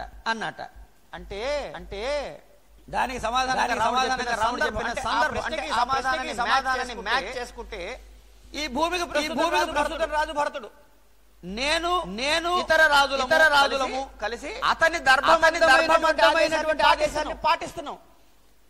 అతడు సత్యసంధుడు, రుజువర్తనుడు ఆయనకున్నాయి. ధర్మ అర్థకామముల యొక్క తెలిసిన వాడు భరతుడు. నిగ్రహించడానికి కూడా సమర్థుడు. రాజనీతి శాస్త్రములను చదువుకుని లోతులను తెలిసిన వాడు. ఆ పరిస్థితి చేయాలో చేసే తెలివితేటలు భరతుడు. ఆ భరతుడి యొక్క బాధ్యతగా అదే ధర్మాన్ని చంపానయ్య, కొత్త విషయం ఏం కాదు అన్నాడు. అయిన తర్వాత కాదులే గాని నీకు బుద్ధి తప్పి రావుడిది. వాలి చెప్తున్నాడు ధర్మము అధర్మ పరుడివి, నీ ఆచార పాపయుక్తములు అని రాముడు అంటే గడ్డితో బావి లాంటి వాడిదిట. అంటే గడ్డితో నడుచుకుంటూ పోతే బావిలో పడతాం మనం. నిన్ను నమ్ముకున్నట్టు ఇట్లాగే అవుతాడు అని సత్పురుషుల వేషములో ఉన్నటువంటి పాపాత్ముడివి, ధర్మము అనే మోసగించేవాడివి అన్నాడు. ఆయన అంటాడు ఈ ధర్మార్థకాములుగా చెప్పుకున్నట్టుగా లౌకికముల బాగా తెలిసిన వాళ్ళకి వాళ్ళ దగ్గర తెలుసుకోకుండా నువ్వు వానరులకు సహజమైన చపలత్వంతో అజ్ఞానముతో తులనాడుతున్నావు. కానీ నేను చేసిన ఏదైతే ఉన్నదో అది సర్వం సహా ఎటువంటి ఇబ్బంది లేదు అని ఒక విషయం చెబుతాడు. తర్వాత నేనెక్కడున్నానయ్యా? మా కిష్కింధ రాజ్యంలో ఉన్నా. ఇది నీ దేశం కాదు, నీ పురం కాదు. నేను నీకు ఎప్పుడు అపకారం తలపెట్టలేదు, కనీసం అవమానమైనా చేయలేదు. అపకారం అంటే శారీరక, అవమానము అంటే మానసికము కలిగించలేదు. మరి నిరపరాధి కదా, అప్పుడు నన్నెందుకు చంపావు అని ఒక ప్రశ్న వేశాడు. అంటే కొండల్లో మొత్తం కనుక నీకంటూ విశ్వనాథ వారు అంచేత పశుపక్షాదులు మీరు కూడా వస్తారు, వానరులు కూడా వస్తారు, మనుషులు వస్తారు. వీళ్ళని నిగ్రహించడానికి అధికారం ఉన్నది కనుక నువ్వు నా ప్రదేశంలో నీ ప్రదేశంలో పెట్టి మా ప్రదేశం ప్రదేశమే అని దానికి సమాధానం చెప్పాడు. సరే ఇవి బానే ఉందయ్యా, మేమేదో కాయలు తినేవాళ్ళం. నేను నిన్ను యుద్ధం చేయలేదు. మరి ఇంకోళ్ళతో చంపడం ఏమిటి? ఊరికే ఈ వేషాలు అంటాడు. అప్పుడు మళ్ళీ ఇందాక చెప్పిన లక్ష్మణుడితో సమానము కాబట్టి తమ్మునికి కష్టం ఆదుకోవాలనేటువంటి ఒక ధర్మము కనుక తమ్ముని ఆదుకోవడం కోసం ధర్మయుద్ధమే, అధర్మం ఏమీ లేదు. అయిన తర్వాత ఈ క్షత్రియుడు అన్నవాడికి లేనివాడు ధర్మ మార్గాన్ని అవలంబించి ఉండాలి. కానీ ఇలాంటి క్రూరమైన పనులు చేసేవాడు కాదు పో అంటాడు. రాజు నుంచి క్షత్రియుడిని తీసుకొచ్చి తిడుతున్నాడు. అంటే దానికి కూడా చెబుతాడు. ఒక రాజు ఏలుతున్నప్పుడు ఆ భరతుడు ధర్మనిష్టగా చేస్తున్నప్పుడు అతని శాసనాన్ని ఎవరు చెరించడానికి వీలు లేదు. అలా చరించినట్టయితే అతనిచే వాళ్ళు ఎవరైనా సరే దానికి తగినటువంటి చేసే హక్కు వాళ్ళకుంది. అలా నేను నిన్ను నడిస్తున్నాను అని ఎవరైతే తప్పి చరిస్తారో వాళ్ళని దండిస్తాము అంటాడు. దీనికి ఎక్కడ చెప్పాడు?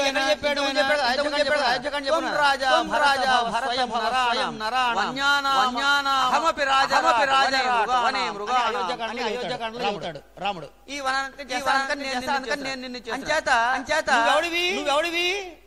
భోగలాలసుడివి, స్వార్థపరుడివి, రాజధర్మము లేనివాడివి, ధర్మ విరోధముగా నడుచుకున్నవాడి, ఇన్ని చండాల నీ దగ్గర అంటావేంటయ్యా? అంచేత చేసిన పనులని ధర్మ నింద్యములు. తనకంటే పెద్దవాడే గాని, తండ్రి గాని, అన్న గాని, గురువు గాని ముగ్గురు తండ్రితో సమానం. అలాగే చిన్నవాడైన తమ్ముడు గాని, శిష్యుడు గాని పుత్రులతో సమానం. వారి భార్య కోడలు కూతురుతో సమానం. చెరపట్టడం చేశావు కాబట్టి నువ్వు శిక్షార్హుడవే అన్నాడు అని ఇవన్నీ పక్కకు పెట్టయ్యా. నువ్వు పెద్ద చెప్పుకుంటున్నావు కదా. మేమా వనసంచారమైన మృగాలము, నీవేమో నరుడివి. బానే ఉంది. రాజులు ఓకే. మృగముల నుండి ఏం ఫలం ముందు చెప్పు. అంటే అది కూడా ఎట్లా చంపావు? పక్కనెక్కడో చెట్టు నుంచి ఎట్లా ధర్మం అవుతుంది అన్నట్ట అనంగానే చెబుతున్నాడు. చెప్పావు కదా మేము రాజులం అని. మేము రాజులము గనక రాజులకి ఏమిటి విహితము? వేట విహితము. అంటే వేట ఎట్లా చేస్తారు? చంపరు. వలలు వేయచ్చు, ఇంకేమన్నా చేయొచ్చు, పాశాలు ప్రయోగం చేయొచ్చు, రకరకాలైన కపటోపాయముల చేత చాటున పొంచి ఉండి ఎదురుపడి కాని మృగములను వేటాడవచ్చు. ఇది వేటలో ఉన్నటువంటి ధర్మమే. నువ్వే చెప్తున్నావు మృగానివని. నేను నరుణ్ణి. నా రాజ్యంలో ఏదైనా ఇబ్బంది పెడుతూ ఉంటే రాజ్య క్షేమము కొరకు వేట చేయడం రాజకీయమైన కార్యక్రమమే. నేను అదే చేశాను. చాటు నుంచి మృగాలను చంపడానికి అదే చేశాను. ఏ దోషం లేదు పో అంటాడు. అని నీతిని పాటించాలి. అణుకువ కలిగి ఉండాలి. దోషులను మాత్రమే దండించాలి. నిర్దోషులను అనుగ్రహించాలి. ఇవి రాజు చేయాల్సిన ముఖ్యమైన పనులు. నువ్వేం చేశావు? అవివేకంతో తారుమారు చేశావు. నువ్వు కామానికి దాసుడవయ్యావు అన్నాడు. అనేటప్పటికి దానికి మళ్ళీ సమాధానాలే అన్ని కూడా దానికి సర్ది ఇంకొక మాట చెబుతాడు. ఏమనంటాడంటే దశరథుడు వీరు మిగతా పేర్లు దశరథుడితో చెప్తారు కాబట్టి ఆ కుటుంబంలో తప్పబుట్టావయ్యా నువ్వు అన్నాడు. అలా ఎలా చేస్తావు? అది చాలా తప్పు. నువ్వు కపటివి. ఈ నీచపు పనులు చేయటం వల్ల అసలు దశరథ మహారాజు ఎలా పుట్టావయ్యా నువ్వు అని అడిగితే ఆయన అంటాడు, రాజ్యములో ఎవరైనా పాపము చేస్తే శిక్షించవలసిన బాధ్యత రాజుకుంది. అది చెయ్యకపోతే రాజు తప్పు. రాజా రాష్ట్రకృతం పాపం అంచేత రాజుకి రాష్ట్రంలో జరిగిన పాపం శిక్షించడం ద్వారా ఏమవుతుంది అంటే ఆ పాపము రాజుకు అంటదు. శిక్ష అనుభవించగలిగేలా ఏంటంటే వీడు పాప ముక్తుడవుతాడు. కనుక పోవటం వల్ల వాడికి ముక్తి కలగదు, వీడికి పాపము చుట్టుకుంటుంది. అందుకని శిక్షించడం తప్పదు. ఇక నువ్వు దశరథుడికి అడుగుతున్నావు కదా. పూర్వకాలంలో నువ్వు చేసి ఆయన శిక్షించాడు. మా పూర్వీకుడు. కనుక నేను నడిచినటువంటి వాళ్ళు నడిచి చూపించిన ధర్మ మార్గంలోనే నేను నడుస్తున్నా, కనుక నువ్వు కోపావేశాలు అనవసరంగా నన్ను నిందించకు అని అంటాడు. ఇలా ధర్మము తెలియకుండా మాట్లాడకయ్యా, నేను చేసిన ధర్మమే అనేటువంటి విషయాన్ని సుస్పష్టంగా చెప్పాడు రాముడు వాలికి. ఎక్కడ ఎప్పుడు వాల్మీకుల్లోనే ఇవన్నీ చెప్పారు. అయినా సరే ఈ రోజు కూడా ఈ పిచ్చి చర్చలు చేస్తూనే ఉంటారు. మళ్ళీ ఇదే పుస్తకాలు మళ్ళీ చదివి చదువుతూనే ఉంటారు. తప్పదు. అయితే ఇది అయిన తర్వాత అప్పుడు వాలి తృప్తి పడ్డాడు. నిందించిన వాడు వాలి, సమాధానం చెప్పిన వాడు రాముడు సమాధానం తృప్తి పడ్డాడు వాలి. అంటే ఇది సాధారణంగా ఎలా ఉంటుందంటే, శాస్త్రీయమైన విషయాలు చెప్పేటప్పుడు ఒక విషయాన్ని చెబుతారు. చెప్పిన తర్వాత ఆ శాస్త్రీయమైన విషయం వారే తానే ఒక అనుమానాన్ని తెచ్చుకుని గాని, లేదా ఎవరైనా అడిగినా కానీ, లేకపోతే భావముతో అడిగినవి కానీ, అది ప్రశ్నల రూపంలో వేసుకుని దాన్ని పూర్వపక్షము అంటారు. దాన్ని మళ్ళీ కారణాలు చెప్పి సహేతుకంగా పూర్వపక్షం చేసినటువంటి ఖండించి సిద్ధాంతాన్ని ప్రతిపాదిస్తాడు. ఇప్పుడు ఇక్కడ వాలి సంవాదము అలాంటిది. ఉత్తరోత్తర ఇలాంటి అనుమానాలు వస్తాయి అనే చేశాడు కాబట్టి కారణికుడు వాల్మీకి ఇక్కడే ప్రశ్నలు వేశాడు. ఇక్కడే రాముడి ద్వారా సమాధానాలు కూడా చెప్పాడు. సహేతుకంగా చెప్పాడు. పూర్వపక్షం వివరించడం సిద్ధాంతం చేయటం కూడా దీన్ని దాటి మళ్ళీ చేయాల్సిన అవసరం లేదు. వాలిని అన్యాయమని అన్యాయంగా మనసులో పెట్టుకోకర్లే. మనం హాయిగా రాముగానే ఉన్నాడు. కారణం ఏంటంటే ఇది చెప్పాల్సిన అవసరం ఏంటంటే, వాల్మీకి ప్రశ్న వేసుకుంటే రామో విగ్రహం ధర్మ అన్నది వాక్యం. మరి అలాంటిది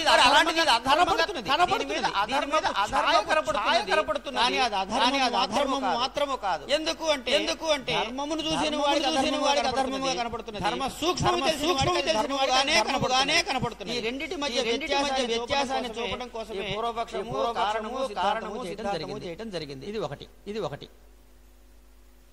అప్పుడు ఆయన అంటున్నాడు రఘుకుల క్షీరాబ్ది చంద్ర అఘనాసి గుణరాశి పాపములు తొలగించువాడా రాశి అయినటువంటి వెళ్ళిపోయినాయి.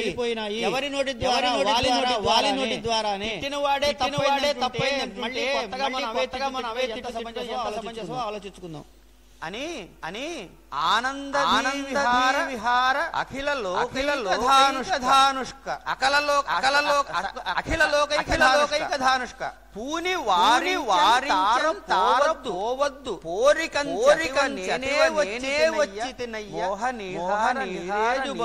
బంధు వద్దంటున్నా సరే నేను వచ్చా. బుద్ధి లేకుండా మనసులో అనుకోలేదు. నా కోరిక పండినది నీదు నారాచముక్తి, నా కోరిక తీరింది బాణఘాతంతోటి అని చెప్పాడు. అని చెప్పి ఇక దిగులు లేదు, హాయిగా చనిపోబోతున్నాను అంటే అప్పుడు రాముడు అయిపోయింది. వాళ్ళిద్దరు కొట్టుకోవడం అయిపోయింది. ఇక ఆయన మీద ద్వేషమే ఉండదు. కనుక రాముడు ఆయన అనునయిస్తున్నాడు వాలిని. తాత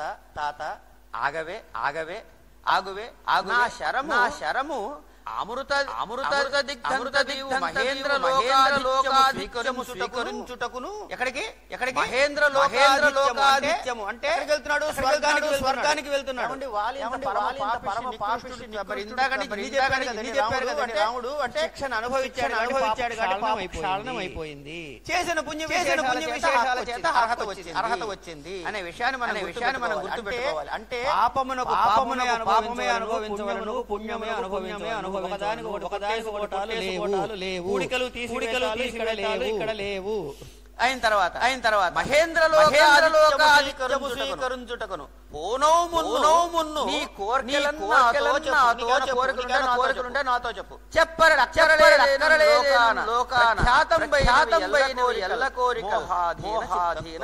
నువ్వు చెప్పలేదు సరే కోరికలుంటే వస్తాయి ఇవన్నీ. అంతే కదా ఇప్పుడు ఆయనకి ఏ కోరికలు ఉండొచ్చు అంటే కొడుకైనట్టి అక్కరలేదు చింత. చనిపోబోతున్నాడు వాలి గెలిచాడు రాముడు. కానీ చనిపోతున్న వాలి అశక్తుడు. తన నమ్ముకున్నటువంటి తార ఉంది, సేన ఉంది. మరి వీళ్ళ పరిస్థితి ఏమిటి? అరాచకం అవుతుందా? దానికి ఏమిటవుతుంది?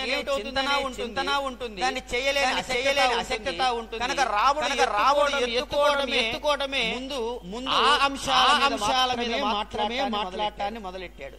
సుగ్రీవుడు రాజు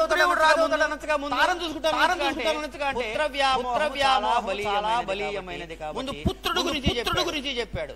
కారణం పుత్రుడు యొక్క గొప్పతనమును గాని సామర్థ్యములు గాని ఇంకా ఎక్కడ పొగడబడలేదు.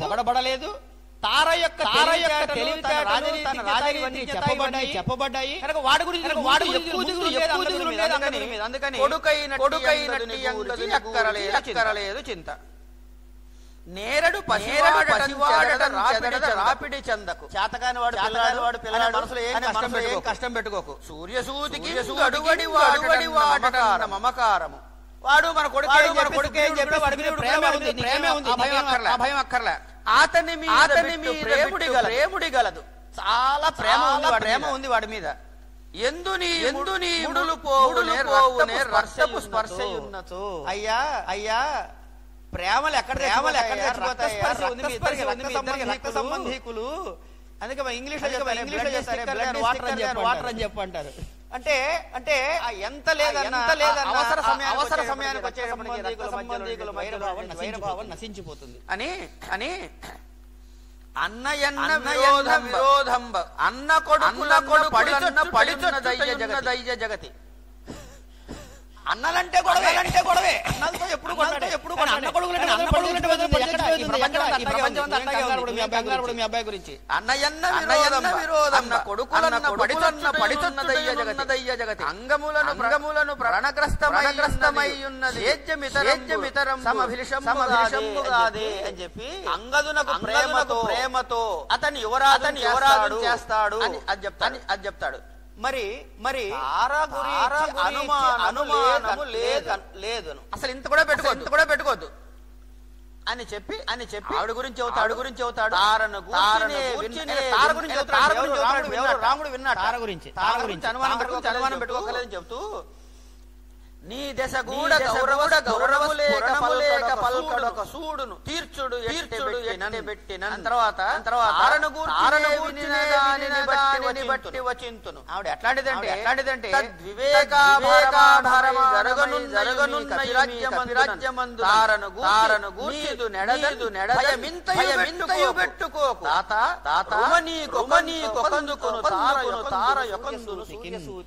తార యొక్క రాజ్యమును నడిపించే మంత్రాంగ లక్షణం వాటి గురించి విశేషంగా భావం తెలుస్తుంది. ఈమె ఈ విధంగా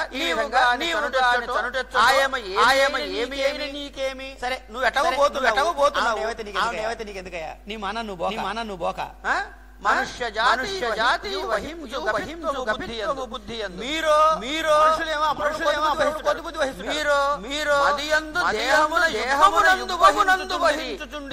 శాశ్వతంబని జరిన్ ప్రాణము పోవునప్పుడు ఇంకా ప్రాణం పోతున్నాడు. ఇంకా ఉత్తరగతి చెప్పాడు ఆయన. చెప్పించిన తర్వాత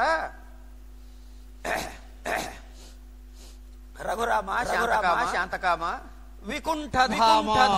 వైకుంఠవాస అని చెప్పి చెబుతూ వధించుటే కరుణయన్నన్ స్వామి సార్థమైనది. చంపడం అన్నది అది నీ ఒక్కళ్ళనే సరిపోతుంది స్వామి. వధించుటే కరుణయన్నన్ స్వామి సార్థమైనది. దయాగుణ సముద్ర రామభద్ర అని చెప్పి ఆయన స్తోత్రం చేస్తాడు. ఆ మరణాయాసంలో నవ్వుతాడు. నవ్వి మళ్ళీ ఏమంటాడయ్యా అంటే, నీ చేత వధింపబడుట అన్నది విశేషంబుగా కనపడను. నీ చేత చావటం కూడా నేను నీకు చేసినటువంటి ఫలితములే లభించది. ఇది కన్పడు రఘుపతి సంతోషి. అప్పుడు రాముడు అంటున్నాడు, చిత్రమయ్యా ఈ జీవలోకం బయటకి గర్వాది నిలయమై ఉందో, దాని తర్వాత చనిపోయేటప్పుడు మోహపరవశులై ఉంటారు. ఇవన్నీ కూడా మనం ఆలోచించుకోవాలయ్యా అని అంటాడు. అన్న తర్వాత అక్కడ జరిగిన పరిస్థితి ఏమిటి? వాలి చనిపోతాడు. ఇక అంతే. అక్కడ మరి రాజు లేడు. ఏమవుతుందో తెలియదు. అందరూ ఏం కావాలి వెంటనే అన్నాడు.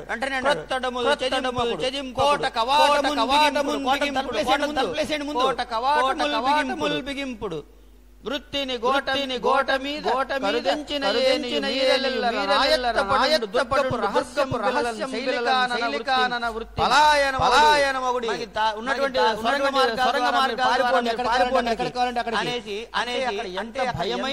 ఉన్నటువంటి నెలకొన్నదో ఒక్క చోట స్పష్టంగా చెబుతారు. నిజానికి భయం లేదు. ఎందుకంటే రాముడు ముందే చెప్పారు, ఏం భయం లేదు, నీ రాజ్యానికి భయం లేదు.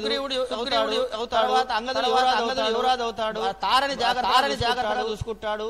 మిగతా చెప్పినా కూడా వాళ్ళ భయం పోలేదు. ఎందుకంటే ఇంత శక్తిశాలైన మనం ఎంత రాముడు ముందు అనే ఒక భయాన్ని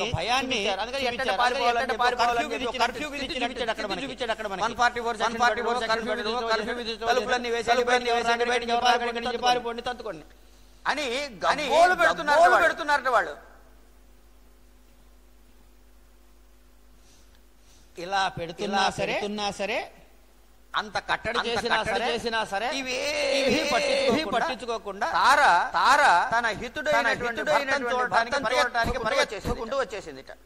వస్తుంటే వాళ్ళు వారిచ్చినా సరే ఆగలే. మేము మగవారమత్తడికి ఏగలేక, మేము మగవాళ్ళమ్మా చూస్తున్నా ఇక్కడ నువ్వేంటి అక్కడ వెళ్ళిపోతానంటావు అని అంటారు. నీవున్నావు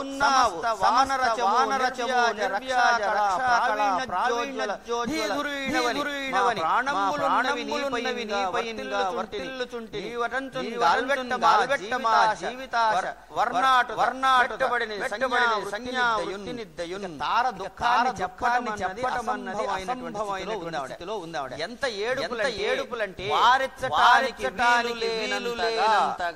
వారించడానికి దుఃఖపడుతూ ఉన్నది. అక్కడ ఆ దుఃఖపడుతూ తారను చూసి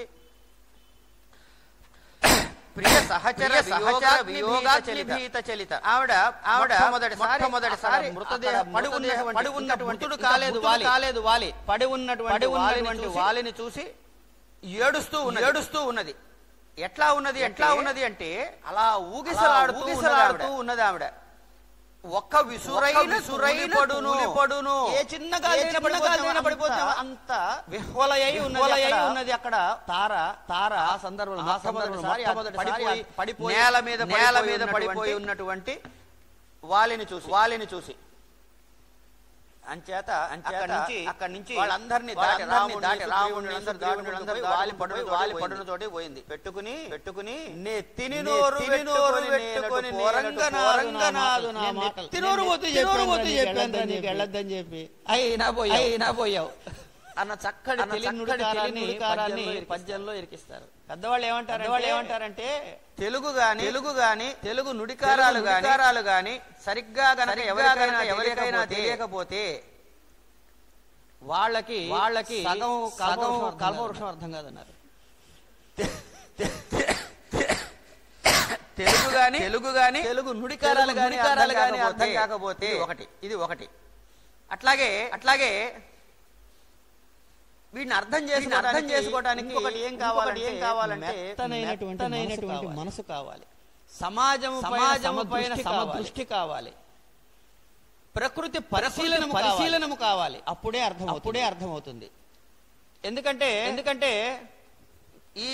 ఈ సాహిత్యములో ప్రధానంగా కనపడే ఇంకొక అంశం ఏంటంటే బాలకాండ తీసుకోండి, రాముడే. అయోధ్యకాండ రాముడు కథాగమనం ముందుకు నడుస్తూ ఉంటుంది.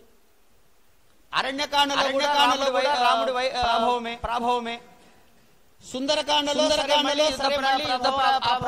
దాని వ్యవహారము. యుద్ధకాండ సరే.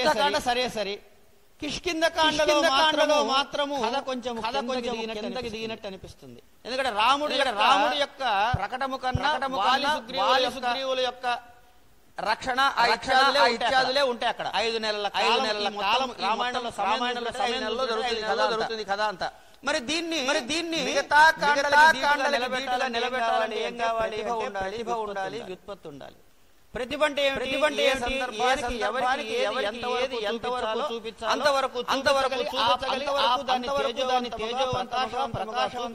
చూపించడానికి కవి యొక్క ప్రధానమైన అంశాన్ని చేసుకుంటుంది. అలాంటి నైపుణ్యం ఆద్యంతము ఈ ఖండములోనే కనపడుతూ ఉంటుంది. అయిన తర్వాత ఇక విశ్వనాథ వారి వర్ణనలో ప్రత్యేకత ఒకటి ఉంది. మీకు సాధారణంగా వర్ణన వచ్చింది, లేదా గ్రీష్మ ఋతువు వర్ణన ఇంకోటేదో వచ్చింది. అది ఎత్తిపెట్టి వర్ణన జరుగుతుంది. అంటే అయినా కాకపోయినా వర్ణన కోసమే చేసిన చాలా చోట కనపడతాయి. కానీ విశ్వనాథ వారి వర్ణనలలో అది వర్ణన కథ చెబుతున్నాడా అనే ఒక సందేహం వస్తుంది. వచ్చినప్పుడు రెండు సరియైన సమాధానం కూడా వస్తుంది. అంటే కథాగమనంలో లీనముగా అన్నది విశ్వనాథ వైశిష్ట్యం. సరే ఎవరికైతే ఆయనే అంటాడు విశ్వనాథ వారు ఆయన సొంత మాటలే. ఈ తెలుగు నుడికారమ్ములు దేశ్యముల్ పలుకుబళ్ళు జాతి మాట్లాడు కైవడి కావ్యములొప్పునాంధ్రమున రామాయణం పట్టిది అని ఆయన అవతారికలో చెబుతాడు. అంచేత ఈ తెలిగిపోయిన పదప్రయోగాలు తెలిగిపోయిన కావ్యం అర్థం కాదు. కనుక కావ్యం చదవడం ద్వారా మన పూర్వ వైభవము భాష ఇత్యాది అనేకమైన అంశాల మీద అత్యద్భుతమైనటువంటి మనకి కంట్రోల్ వస్తుంది. కొన్ని పదాలు వీలైతే సమయాన్ని బట్టి చూసుకుందాం. సరే, అక్కడికి వచ్చి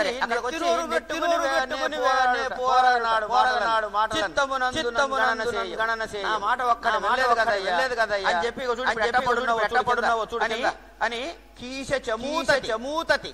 కీశ అంటే వానరాలు, సమూహమునకు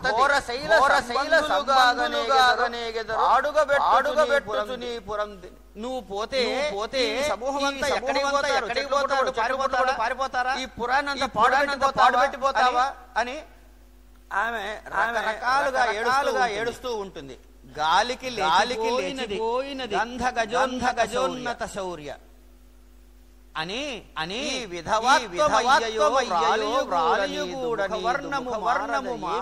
ఏమి చెప్పుదు. తనకి వైధవ్యము సంప్రాప్తించిందనేటువంటి దుఃఖాన్ని తార ఇక్కడ చెప్తోంది. వెస శమించెను. వాలి చచ్చిపోవడం లాభాలేమిటో చెబుతోంది ఇక్కడ. వెస వెంటనే దశకంఠ స్నానం చేసి రావడం గురించి శాంతి వహించెను. వీరలోక సమస్త భయములు గ్రకర్మ దయ ప్రదూషితమును మానని నన్నుచుండగా నీవు యమాశగూర్చితన ఎంత మాట చక్కటి మాట నీవు యమాశగూర్చితన ఆశ అంటే కనుక దిక్కు యముడి దిక్కు చక్కటి మాట వాడారు ఈ యముడి దక్షిణ వైపు అంటే మరణం వైపు యముడి వైపు నిర్భల వాతపోతము అని అట్లా చెప్పుకుంటూ పోతారు. అయ్యో నా ప్రాణములు ఉగ్గబెట్టి పోతున్నావు కయ్యమున నేటికి మామకీన అని దుఃఖాన్ని ఎంతో బాధపడుతూ ఉన్నది. ఈ లోపల ఏమైంది అక్కడ ఇక్కడ గమనించండి. ఇందాక వచ్చినప్పుడు అందరూ కట్టడి చేస్తున్నా వాలి దగ్గరికి ఎవరిని పరిగెత్తి అక్కడ పడి ఏడుస్తూ ఉన్నటువంటి తార ఎంత ఇలా రెపరెపలాడిపోతుంది ఆవిడ పరిస్థితి. ఈ దుఃఖము అన్ని మాటలతోటి అని వివేక తారకు అంగదుని మీద పడింది. పడంగానే ఏమైంది? కొడుకుని కౌగిలించుకుంది. చేతులు తీసుకుని కొడుకుని కౌగిలించుకుని అంటే ఎక్కడ ఇంకా దుఃఖం తీరలేదయ్యా ఇంకా దుఃఖం అలాగే ఉంది అని చెప్పి అంటే పిక్చరైజేషన్ మనం గమనించాలి. వచ్చాడు వచ్చిన తర్వాత కొడుకుతో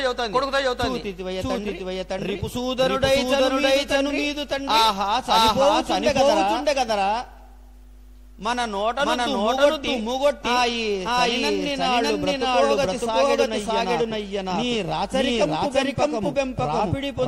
పొందినది విధంబునన్ అని కొడుకుని తండ్రి యొక్క మరణవార్తం కొడుకుతో ఎట్లా వెళ్ళిపోతున్నాడు అనేటటువంటి చెబుతున్నాడు. నీ పిత ఇట్టులయ్యగదయ్యా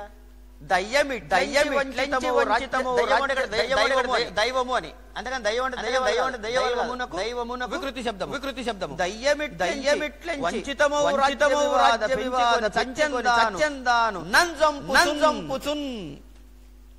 తారణ ఎక్కడ చంపాడండి వాలి అంటే భర్త చనిపోతే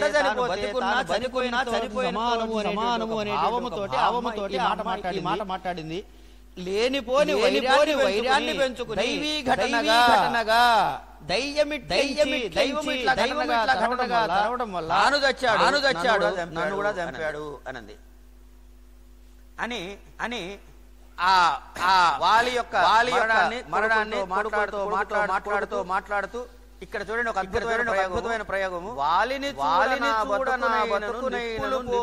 పోసిపోయినాడు అని చెబుతూ ఆభీలుడు పృథ్వీరక్షకుడు అంటే రాజు పృథ్వీశాయనుడై నేల మీద పడున్నాడు. పృథ్వీశాలి అయి దీనుడు అని ఇట్లా ఆయన చెప్పుకుంటూ వస్తాడు. ఆవిడ పడుతున్నటువంటి ఆ దుఃఖాన్ని చూసిన తర్వాత కొంచెం తగ్గింది కదా దుఃఖం. కొడుకు వైపుకు మళ్ళింది కదా. ఇప్పుడు హనుమంతుడు ప్రవేశిస్తాడు. ఎందుకు అంటే ఆమెని రాముడు గాని సుగ్రీవుడు గాని ముందుకు రాలేదు.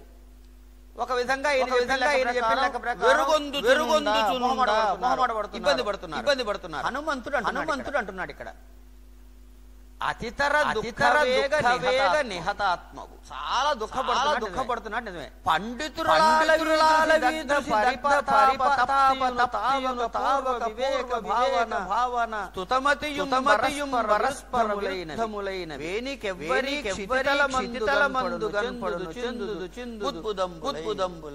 ఎవరికి ఒకళ్ళకొకళ్ళు ఈ బంధాలేమిటి? నువ్వు ఇంత పండితురాలి నువ్వు ఇలా సరిపోతుందా? నువ్వు ఇలా బేలపడచ్చా అనేటటువంటి విధంగా హనుమంతుడు కాస్త తత్వాన్ని గురించి ఇక్కడ చెబుతూ ఉంటాడు. తత్వాన్ని చెప్పిన తర్వాత వికటపు మృత్యువీధి సరే అనేటప్పటికీ ఆయనకేమి వాలి అద్భుత సాహస సాహసారుడై పోయను ధాత్రియేలి బహుభోగములంగనే వాని కోసమై అపలాపమేమిటికి ఏ అపలాపములాడి వస్తాడా పోయిన వాడిపోవుట నీకును కాదు తగిన విషయం రాడు కదా పసివాడు అంగదుడుండే అని మళ్ళీ గుర్తు చేస్తున్నాడు తన బాధ్యతని పసివాడు అంగదున్నాడు చూసుకోవాలి అని అన్ని చెప్పుకుంటూ వస్తే ఆ మాటలన్నీ విన్నదిట. విని క్షణం తార మౌనంగా ఉంది. ఆ మౌనంలో ఒక్క క్షణం హనుమంతుణ్ణి చూసి దుఃఖంతో నిర్వేదముగా నవ్వు నవ్వింది. నవ్వి అవునయ్యా హనుమ అని పెనిబిటి స్వరాజ్యము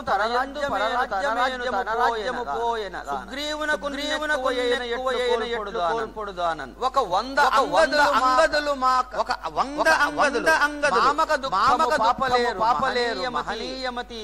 నువ్వేమో అంగదులు చూడు. ఇట్లాంటి అంగదులు 100 మంది వచ్చినా సరే కలిగిన మామక దుఃఖమును పాపలేరు తొలగించలేరు. ఒక 1000 నీతి వాక్యములు చెప్పినా కూడా యథార్థ వాగ్బలం ఉంది. ఒక నిజాన్ని చెప్పడం ఎంత దాని ముందు చెప్పిన వచ్చినా సరే ఆ దుఃఖాన్ని ఎవరు తొలగించలేరు అనేటటువంటి విషయాన్ని చాలా స్పష్టంగా చెబుతుంది. చెప్పిన తర్వాత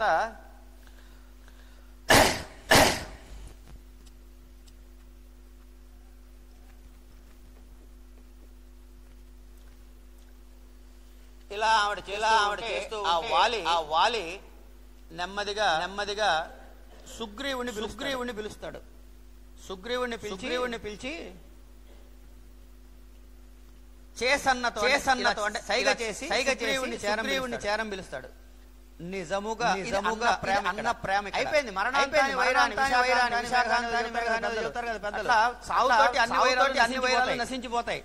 నిజముగా రామచంద్రుల సాయము చేసియుందుని అని నన్ను చంపెడు నీదు కోపంబు పొందని నాడుల సమయాన స్వభావములో నాయందలి గౌరవునందు దీని చిన్నెల రాకుండా బండియునుండును గదా ప్రమాణంబుల్. నిన్ను వేటాడి నేల నాలుగు నత్తియొండు దోసంబును నీకు కూడా నదియే చెందింతయో కన్నుల నీలమైనది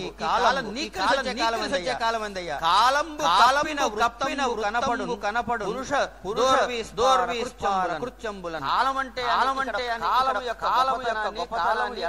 ఎలాంటి వ్యవహారాలు చేస్తుందనే విషయాన్ని చెబుతూ స్త్రీలకు వివరాన్ని చెబుతూ తల్లి వరంబు కోరుట వనసీమల సంచరించి సాధు ఫలాభిముఖ్యమై పుల్లము కావుటే నిమ్ము పరంబు పోవగనిమ్ము పర్మిషన్ ఇచ్చే చూడు మీ కొల్లలుగా దండలై అని చెప్పుకుంటూ అది చూసేటప్పటికి వాళ్ళ దుఃఖాన్ని రామలక్ష్మణులకి ఈ కన్నలు దుఃఖం కలిగిందిట. అంత దానిలో వాలి అంగదుడు సుగ్రీవుని దగ్గర తీసుకుని తన మెడలో ఉన్న బంగారు దండని అతనికి ఇస్తాడు. బంగారు దండని ఇచ్చి అతనికి నీవు పిన్నాన్న నెరిన తండు అబ్బాయి ఈ రీతిని ఇంకా మన ఇద్దరి మధ్యలో గొడవలు తేలిపోయిన తర్వాత ఆయన నీకు చిన్నాన్నే పిలవాలి వాడు నేను అబ్బాయి పిలవాలి. కపి ధరణీపతి మర్మిలిన్ ఈయన సుగ్రీవుడు రాజవుతాడు. ఇది మాలను తీసుకొని ఎవడిది భుజ విపులుండు దాల్చు అతడు ననుమతింతు భక్తి ననుశ్రంతమున్. ఈ ధరించిన వాడిని కపిరాజ్యానికి రాజుగా గుర్తిస్తారు. ఆ మాల యొక్క గొప్పతనాన్ని చెప్పుకుంటూ వస్తాడు. ఆ మాల ఇంతకాలం ఉన్నది కాబట్టి అంత దెబ్బ తిన్నా తగ్గకుండా ఉన్నాడు అని చెప్పి కూడా చెప్పుకొస్తారు. చెప్పిన తర్వాత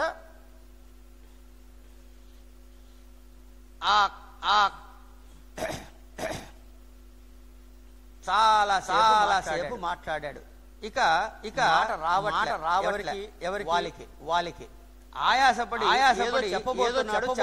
చెప్పలేకపోతున్నాడు. కళ్ళ నీళ్లతో ఏం చేస్తున్నాడు? అంగదుని చేయి తీసుకున్నాడు. సుగ్రీవుడి చేతిలో పెట్టాడు. ఈ ఘట్టాన్ని ఒకసారి చూడండి. సావు బ్రతుకుల మధ్య ఉన్న అన్న, పిల్లల కోసం భయపడుతున్న అన్న, భార్య ఏమవుతుందని బెదురుపడుతున్న అన్న, గొప్ప రాజైనటువంటి అన్న, ప్రపంచానందరినీ భయపెట్టినటువంటి వాడు మరణస్థితిలో ఉన్నాడు. అంటే తన లాభములే వచ్చినప్పుడు ఎలా ఉన్నాడు సుగ్రీవుడికి ఇంత వైరములో మరిచిపోయి కష్టములన్నీ సమయములో ఉన్నటువంటి వైరాలు అన్ని కూడా తొలగిపోయి కొడుకుని అతని చేతిలో పెట్టేటప్పటికి ఒక్కసారి దుఃఖం వచ్చింది. అంతే కాళ్ళ మీద పడి అంగదుని కౌగిలించుకున్నట్ట. అన్నదమ్ముల వ్యవహారమందు కలిగించుకొనుతానెవరు తనకే తెలియదాయను వలన చిరునవ్వినట్లుండే సామి. ఇక వాళ్ళ మధ్యలో వెళ్ళకుండా అట్లా ఉన్నారు. వాలి మరణించిన తర్వాత వాలి చనిపోతాడు. దాన్ని చనిపోయిన వ్యవహారం అంతా కూడా మనకి వివరంగా అనేకమైనటువంటి శబ్ద చాలా అద్భుతమైనటువంటి వాలి యొక్క గొప్పతనాన్ని చెప్పుకుంటూ వస్తుంది. ఇక్కడ కూడా అనేకమైనటువంటి కొత్త ఛందో వైచిత్రులతో మనకు కనపడతాయి. అయిన తర్వాత అతనికి గుడ్డు తేలేస్తున్నాడు. అంగదుడు అని అరిచాడు. కౌగిలించుకోగా మెడ మీద వాలి ఏడ్చి సంభాళించుకుని తుడుచుకొని అంటే తన సంభాళించుకుని ఆదుకొని తండ్రి లేదు నేను బతికే ఉన్నానుగా. అక్కడ తల్లి శబ్దం నేను బతికే ఉన్నానుగా అంగదునందు తేరుకొనని అంగదుని ఏ విధంగా ఓదార్చింది తల్లి అనే విషయాన్ని కూడా చెప్పుకుంటూ వస్తారు. వచ్చిన తర్వాత ఈ పరిస్థితి అంతా సుగ్రీవుడికి ఒక రకమైన నిర్వేదం కలిగింది. ఎంత దీనమైన నిర్వేదం కలిగిందంటే నీ ప్రతిజ్ఞ నీవు చెల్లించితి. రాముడితో చెబుతున్నా నీ ప్రతిజ్ఞను చెల్లించావు. నా ప్రతిజ్ఞ చెల్లింపగలుగునంత పటిమ కానరాదు. నీవు దండించి ఎవరిని దండించావు? రాజు చేసిన పని ఈశ్వర మహానుభావుని చంపించిన పరమేశు నగ్రజు రాదు. నువ్వేమో ప్రతిజ్ఞ కోసం నేనేం చేశాను? రాజ్యం కోసం అన్నం చంపించా. ఇట్లా దుఃఖం మొదలైంది.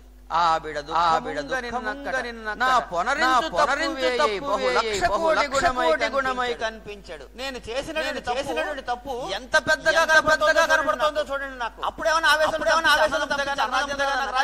కానీ ఇప్పుడు నా పొనరించు తప్పు బహుళక్ష గుణమై కనిపించాడు. అంత ఇదిగా కనపడుతుంది. బుద్ధి లేదు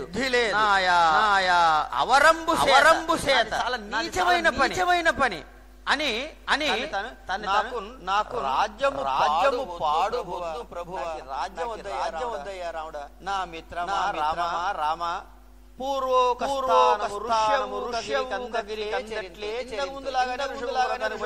పోయి ఉంటా అని చెప్తూ సాగి జనకజా ప్రభు హృద్గత కోపగుణము విరోధ ఫల సంగతమును వేరు నగ్న గడుసై ఫలించిన సాగిన హృదయ శాంతియు తృప్తియు మనసుకి దుఃఖం పెరిగిపోతుంది, శాంతి కలగట్లేదు. చాలా క్లేశాన్ని అనుభవిస్తున్నాడు సుగ్రీవుడు. అన్న మరణాన్ని తట్టుకోలేకపోతున్నాడు. ఆ అన్నయు ఆ వదినయు క్ష్మాయధిపతిని ఎవరు చెప్పారయ్యా? నేను ప్రకటించుకోవట్లే. మా అన్నయ్య చెప్పాడు. వదిన కూడా చెప్పింది అన్నమాట. నేను సాధించింది ఏమిటి? ఆ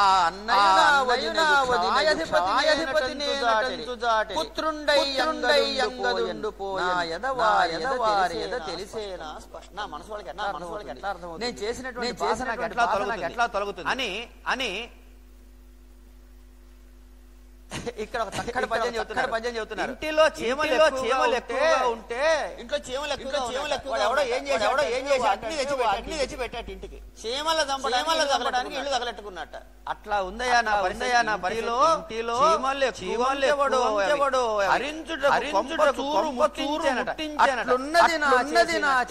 నేను చేసిన పని అట్టా ఉంది. సాధుజన శిరోమణి నన్ను చంపినాను. ఏమండి భార్యను గుద్దాడు. మరి సంబోధన చేయడం ఏమిటి? ఇక్కడ ఎట్లా దాని సమంజసం అవుతుంది అంటే ఈ వైరం మాత్రమే వాలి దుష్టుడు వీడికి. మిగతా ప్రపంచం యావత్తు ఇదే పరిస్థితి. అది తర్వాత నా స్వామి రఘురామ ఈ యఘములు నానా జన్మలను వచ్చు. నేను చేసిన పాపం పోతుందో ఇవేమీ తెలియట్లేదయ్యా. సర్వపుణ్యములు కడగట్టుగా నిల్చున్న పుణ్యాలు నశించిపోతాయా? నేను నిస్వార్థముగా చేయగలుగుతానా అని స్వార్థమునవాని చంపి తండ్రింబోలు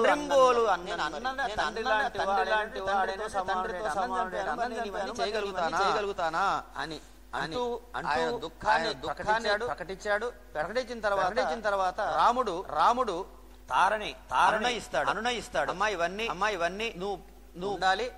సౌమిత్రితో కలిసి వెళ్లి తారతో కూర్చుని ఆమెను కూర్చోబెట్టి కోప దుఃఖ పోయిన తర్వాత చక్కగా ఆవిడకి మనసు కుదుట పడేలాగా అనునయ వాక్యాన్ని పలుకుతాడు రామచంద్రమూర్తి. పలికిన తర్వాత జరగాల్సిన పని చూడాలి. వాలి శవం అక్కడ పడి ఉంది.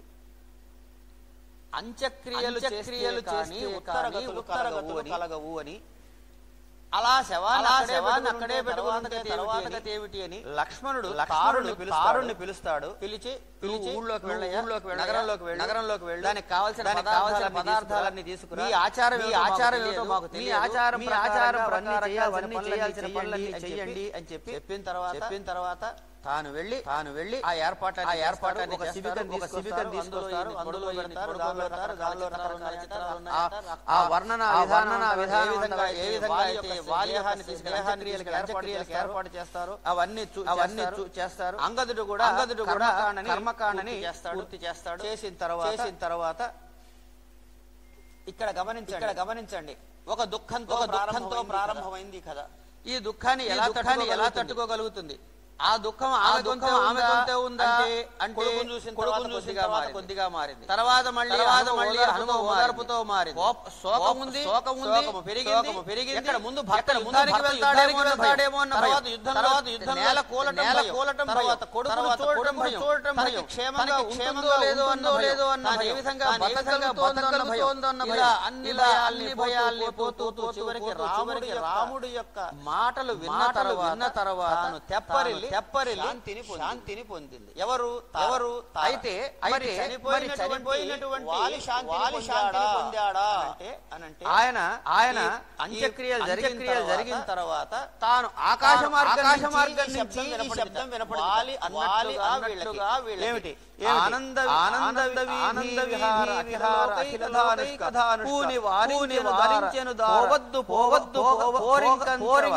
నేను వచ్చి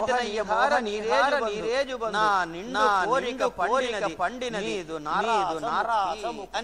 అనేటటువంటి మళ్ళీ చెప్పాడు. ఇదే పద్యాన్ని రాముడితో మొదలెట్టిన పద్యము ఇదే. అంటే తాను మరణించక ముందు తిన్న తర్వాత కింద పడి ఉన్నప్పుడు చెప్పిన మాటే తాను అంత్యక్రియలు జరిగిన తర్వాత అతనిలో భావము రెండు ఒకటే. ఈ విధంగా జరిగింది.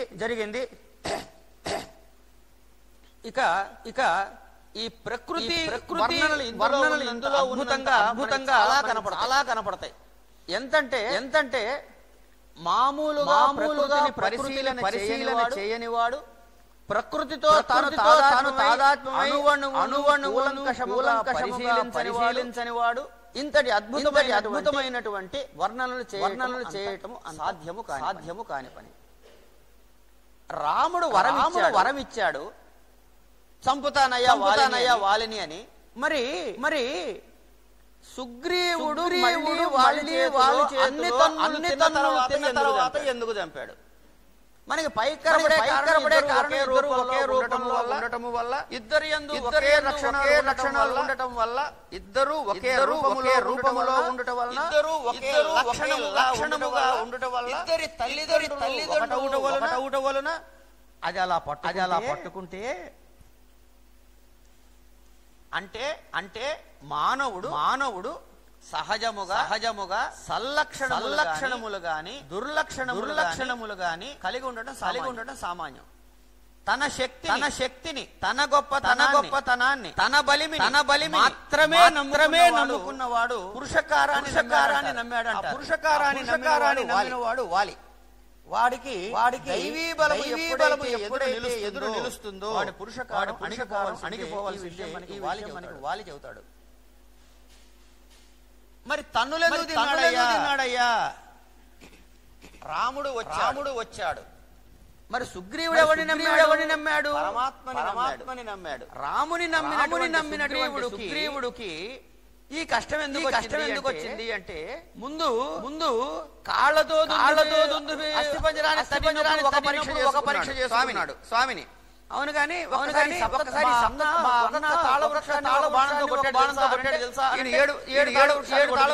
చూపించాల్సి వస్తుంది. అంటే భగవంతుడి మీద ఎటువంటి సందేహము లేని భక్తి లేక చిన్న అనుమానము సుగ్రీవుని యందు ఉంది.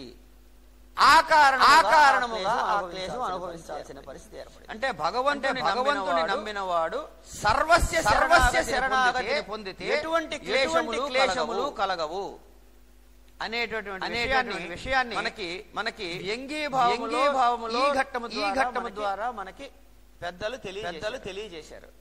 అంటే ఏ పాత్ర ఎంత ఎలా మాట్లాడాలి అనే విషయం ఇందులో నిర్వహించిన తీరు చూస్తే ఆద్యంతం అద్భుతంగా. కారణం ఏంటంటే ప్రతి మనిషి ఒకే రకమైన మూసలో ఉండడు. నేనే ఉన్నాను. నాలో కోపం ఉండొచ్చు, ద్వేషం ఉండొచ్చు, ప్రేమ ఉండొచ్చు, అభిమానం ఇంకేవో ఉండొచ్చు. అంటే మనసుతోటి ఇంద్రియ జ్ఞానముతో ఈ విషయాన్ని ప్రపంచాన్ని చూస్తున్న నాలో కలిగేటటువంటి అనేకమైనటువంటి గుణములతో ఇదైనటువంటి భావనలు ఎన్నైనా కలిగి ఉండొచ్చు. అంచేత ఒక వ్యక్తి ఒకేలాగా ఉండటాడు అన్నది తప్పు. అందుకే ఈ పాత్రలో మనం గమనించినట్లయితే దుర్మార్గుడుగా వాళ్ళని చిత్రీకరిస్తూనే మంచివాడిగా అతనాల్ని పొగడతాం కనపడుతుంది. సుగ్రీవుడు మంచివాడని చెబుతూ అతడు ఖేదంలో అతను తన ఘట్టంలో ఆ దుఃఖము చూపిస్తాడు. ఇలా ఒక్కొక్క పాత్రలో సమయానికి ఎలా ప్రవర్తించాలో అలాగే ప్రవర్తింపజేయడానికి ఈ మానవ సమాజంలో కనబడే ప్రతి అంశాన్ని నిశితముగా పరిశీలించినటువంటి కవి తన ప్రతిభతో ఇలాంటివి చేయగలడు. ఇంకో విధంగా చేయడం కష్టము, అసంభవము. అంచేత మూలములో 25 సర్గలలో ఉన్న కథాభాగాన్ని ఇందులో కిష్కింధకాండలో 12 నుంచి 14 సర్గల ఇందులో మనం చెప్పుకోవడం జరిగింది. ఇంతకు మించి మనోవైజ్ఞానికులు ఈ రోజు మనకి చెప్పే అనేకమైన సంఘర్షణలు, క్లేశములు, సందర్భములకు ఏ విధంగా మనసులోని వ్యక్తపరుస్తారనే విషయాలు సంవాదంలోను వేదాంతము ద్వారా నిర్వేదములు ఎలా పోగొట్టుకోవచ్చు ఉపదేశాన్ని కూడా హనుమంతుడి యొక్క మాట్లాడుతున్న మనకి చెప్పడం జరుగుతుంది. ఒక ఇంటి పెద్దగా తనకి సంబంధం లేకుండా దూరంగా ఉన్నవాడే రాముడు ఎంతవరకు అనునయించాలి, ఒక పెద్ద మనిషి చేసే లక్షణ విషయాలు సంవాదంలో తెలుస్తుంది.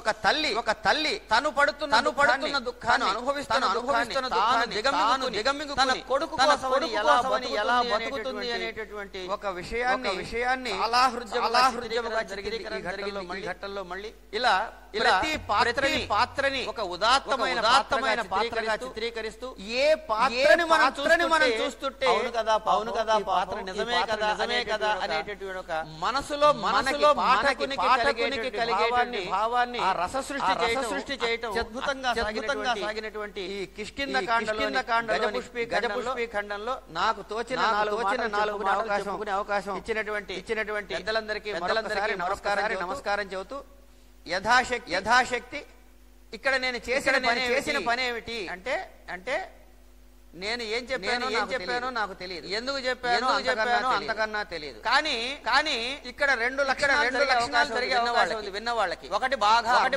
అర్థం అవ్వటం, రెండు అసలు అర్థం కాకపోవటం. రెండు అర్థం కాలేదనుకోండి, అప్పుడు జరిగే పర్యవసానం చాలా మంచిది. ఇంటికి పుస్తకం తీసి చదువుకుంటారు. ఆ విధంగా ఈ గ్రంథాన్ని పుణ్యం దక్కుతుంది. స్వస్తి ప్రజాభ్య పరిపాలయంతాయేన మార్గేణ మహీషా గోబ్రాహ్మణేభ్యో లోకాః సమస్తినో భవంతు. స్వస్తి సర్వేషాం మంగళాని భవంతు.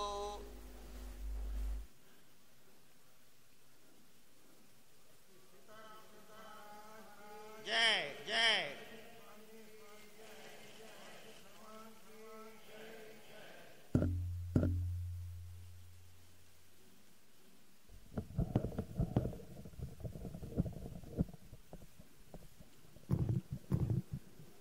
గజపుష్పి ఖండాన్ని మనకి సమగ్రంగా వివరంగా తెలియజేసిన శ్రీ అనంతకృష్ణ గారికి సర్వదా కృతజ్ఞతలు తెలియజేసుకుంటూ ఈ కిష్కింధకాండలో మూడవ ఘట్టం సమీకరణ ఖండం మీద రేపు శ్రీ పరాశరం ప్రసాద్ గారి యొక్క ప్రవచనం 6:30కి ప్రారంభమవుతుంది. ఇంతటితోటి ఈనాటి కార్యక్రమానికి స్వస్తి. రేపు సాయంకాలం 6:30 నిమిషాలకి గాయత్రి భవన ప్రాంగణంలో అందరం కలుసుకుందాం. రామాయణ కల్పవృక్ష ప్రవచనాలు వినటానికి.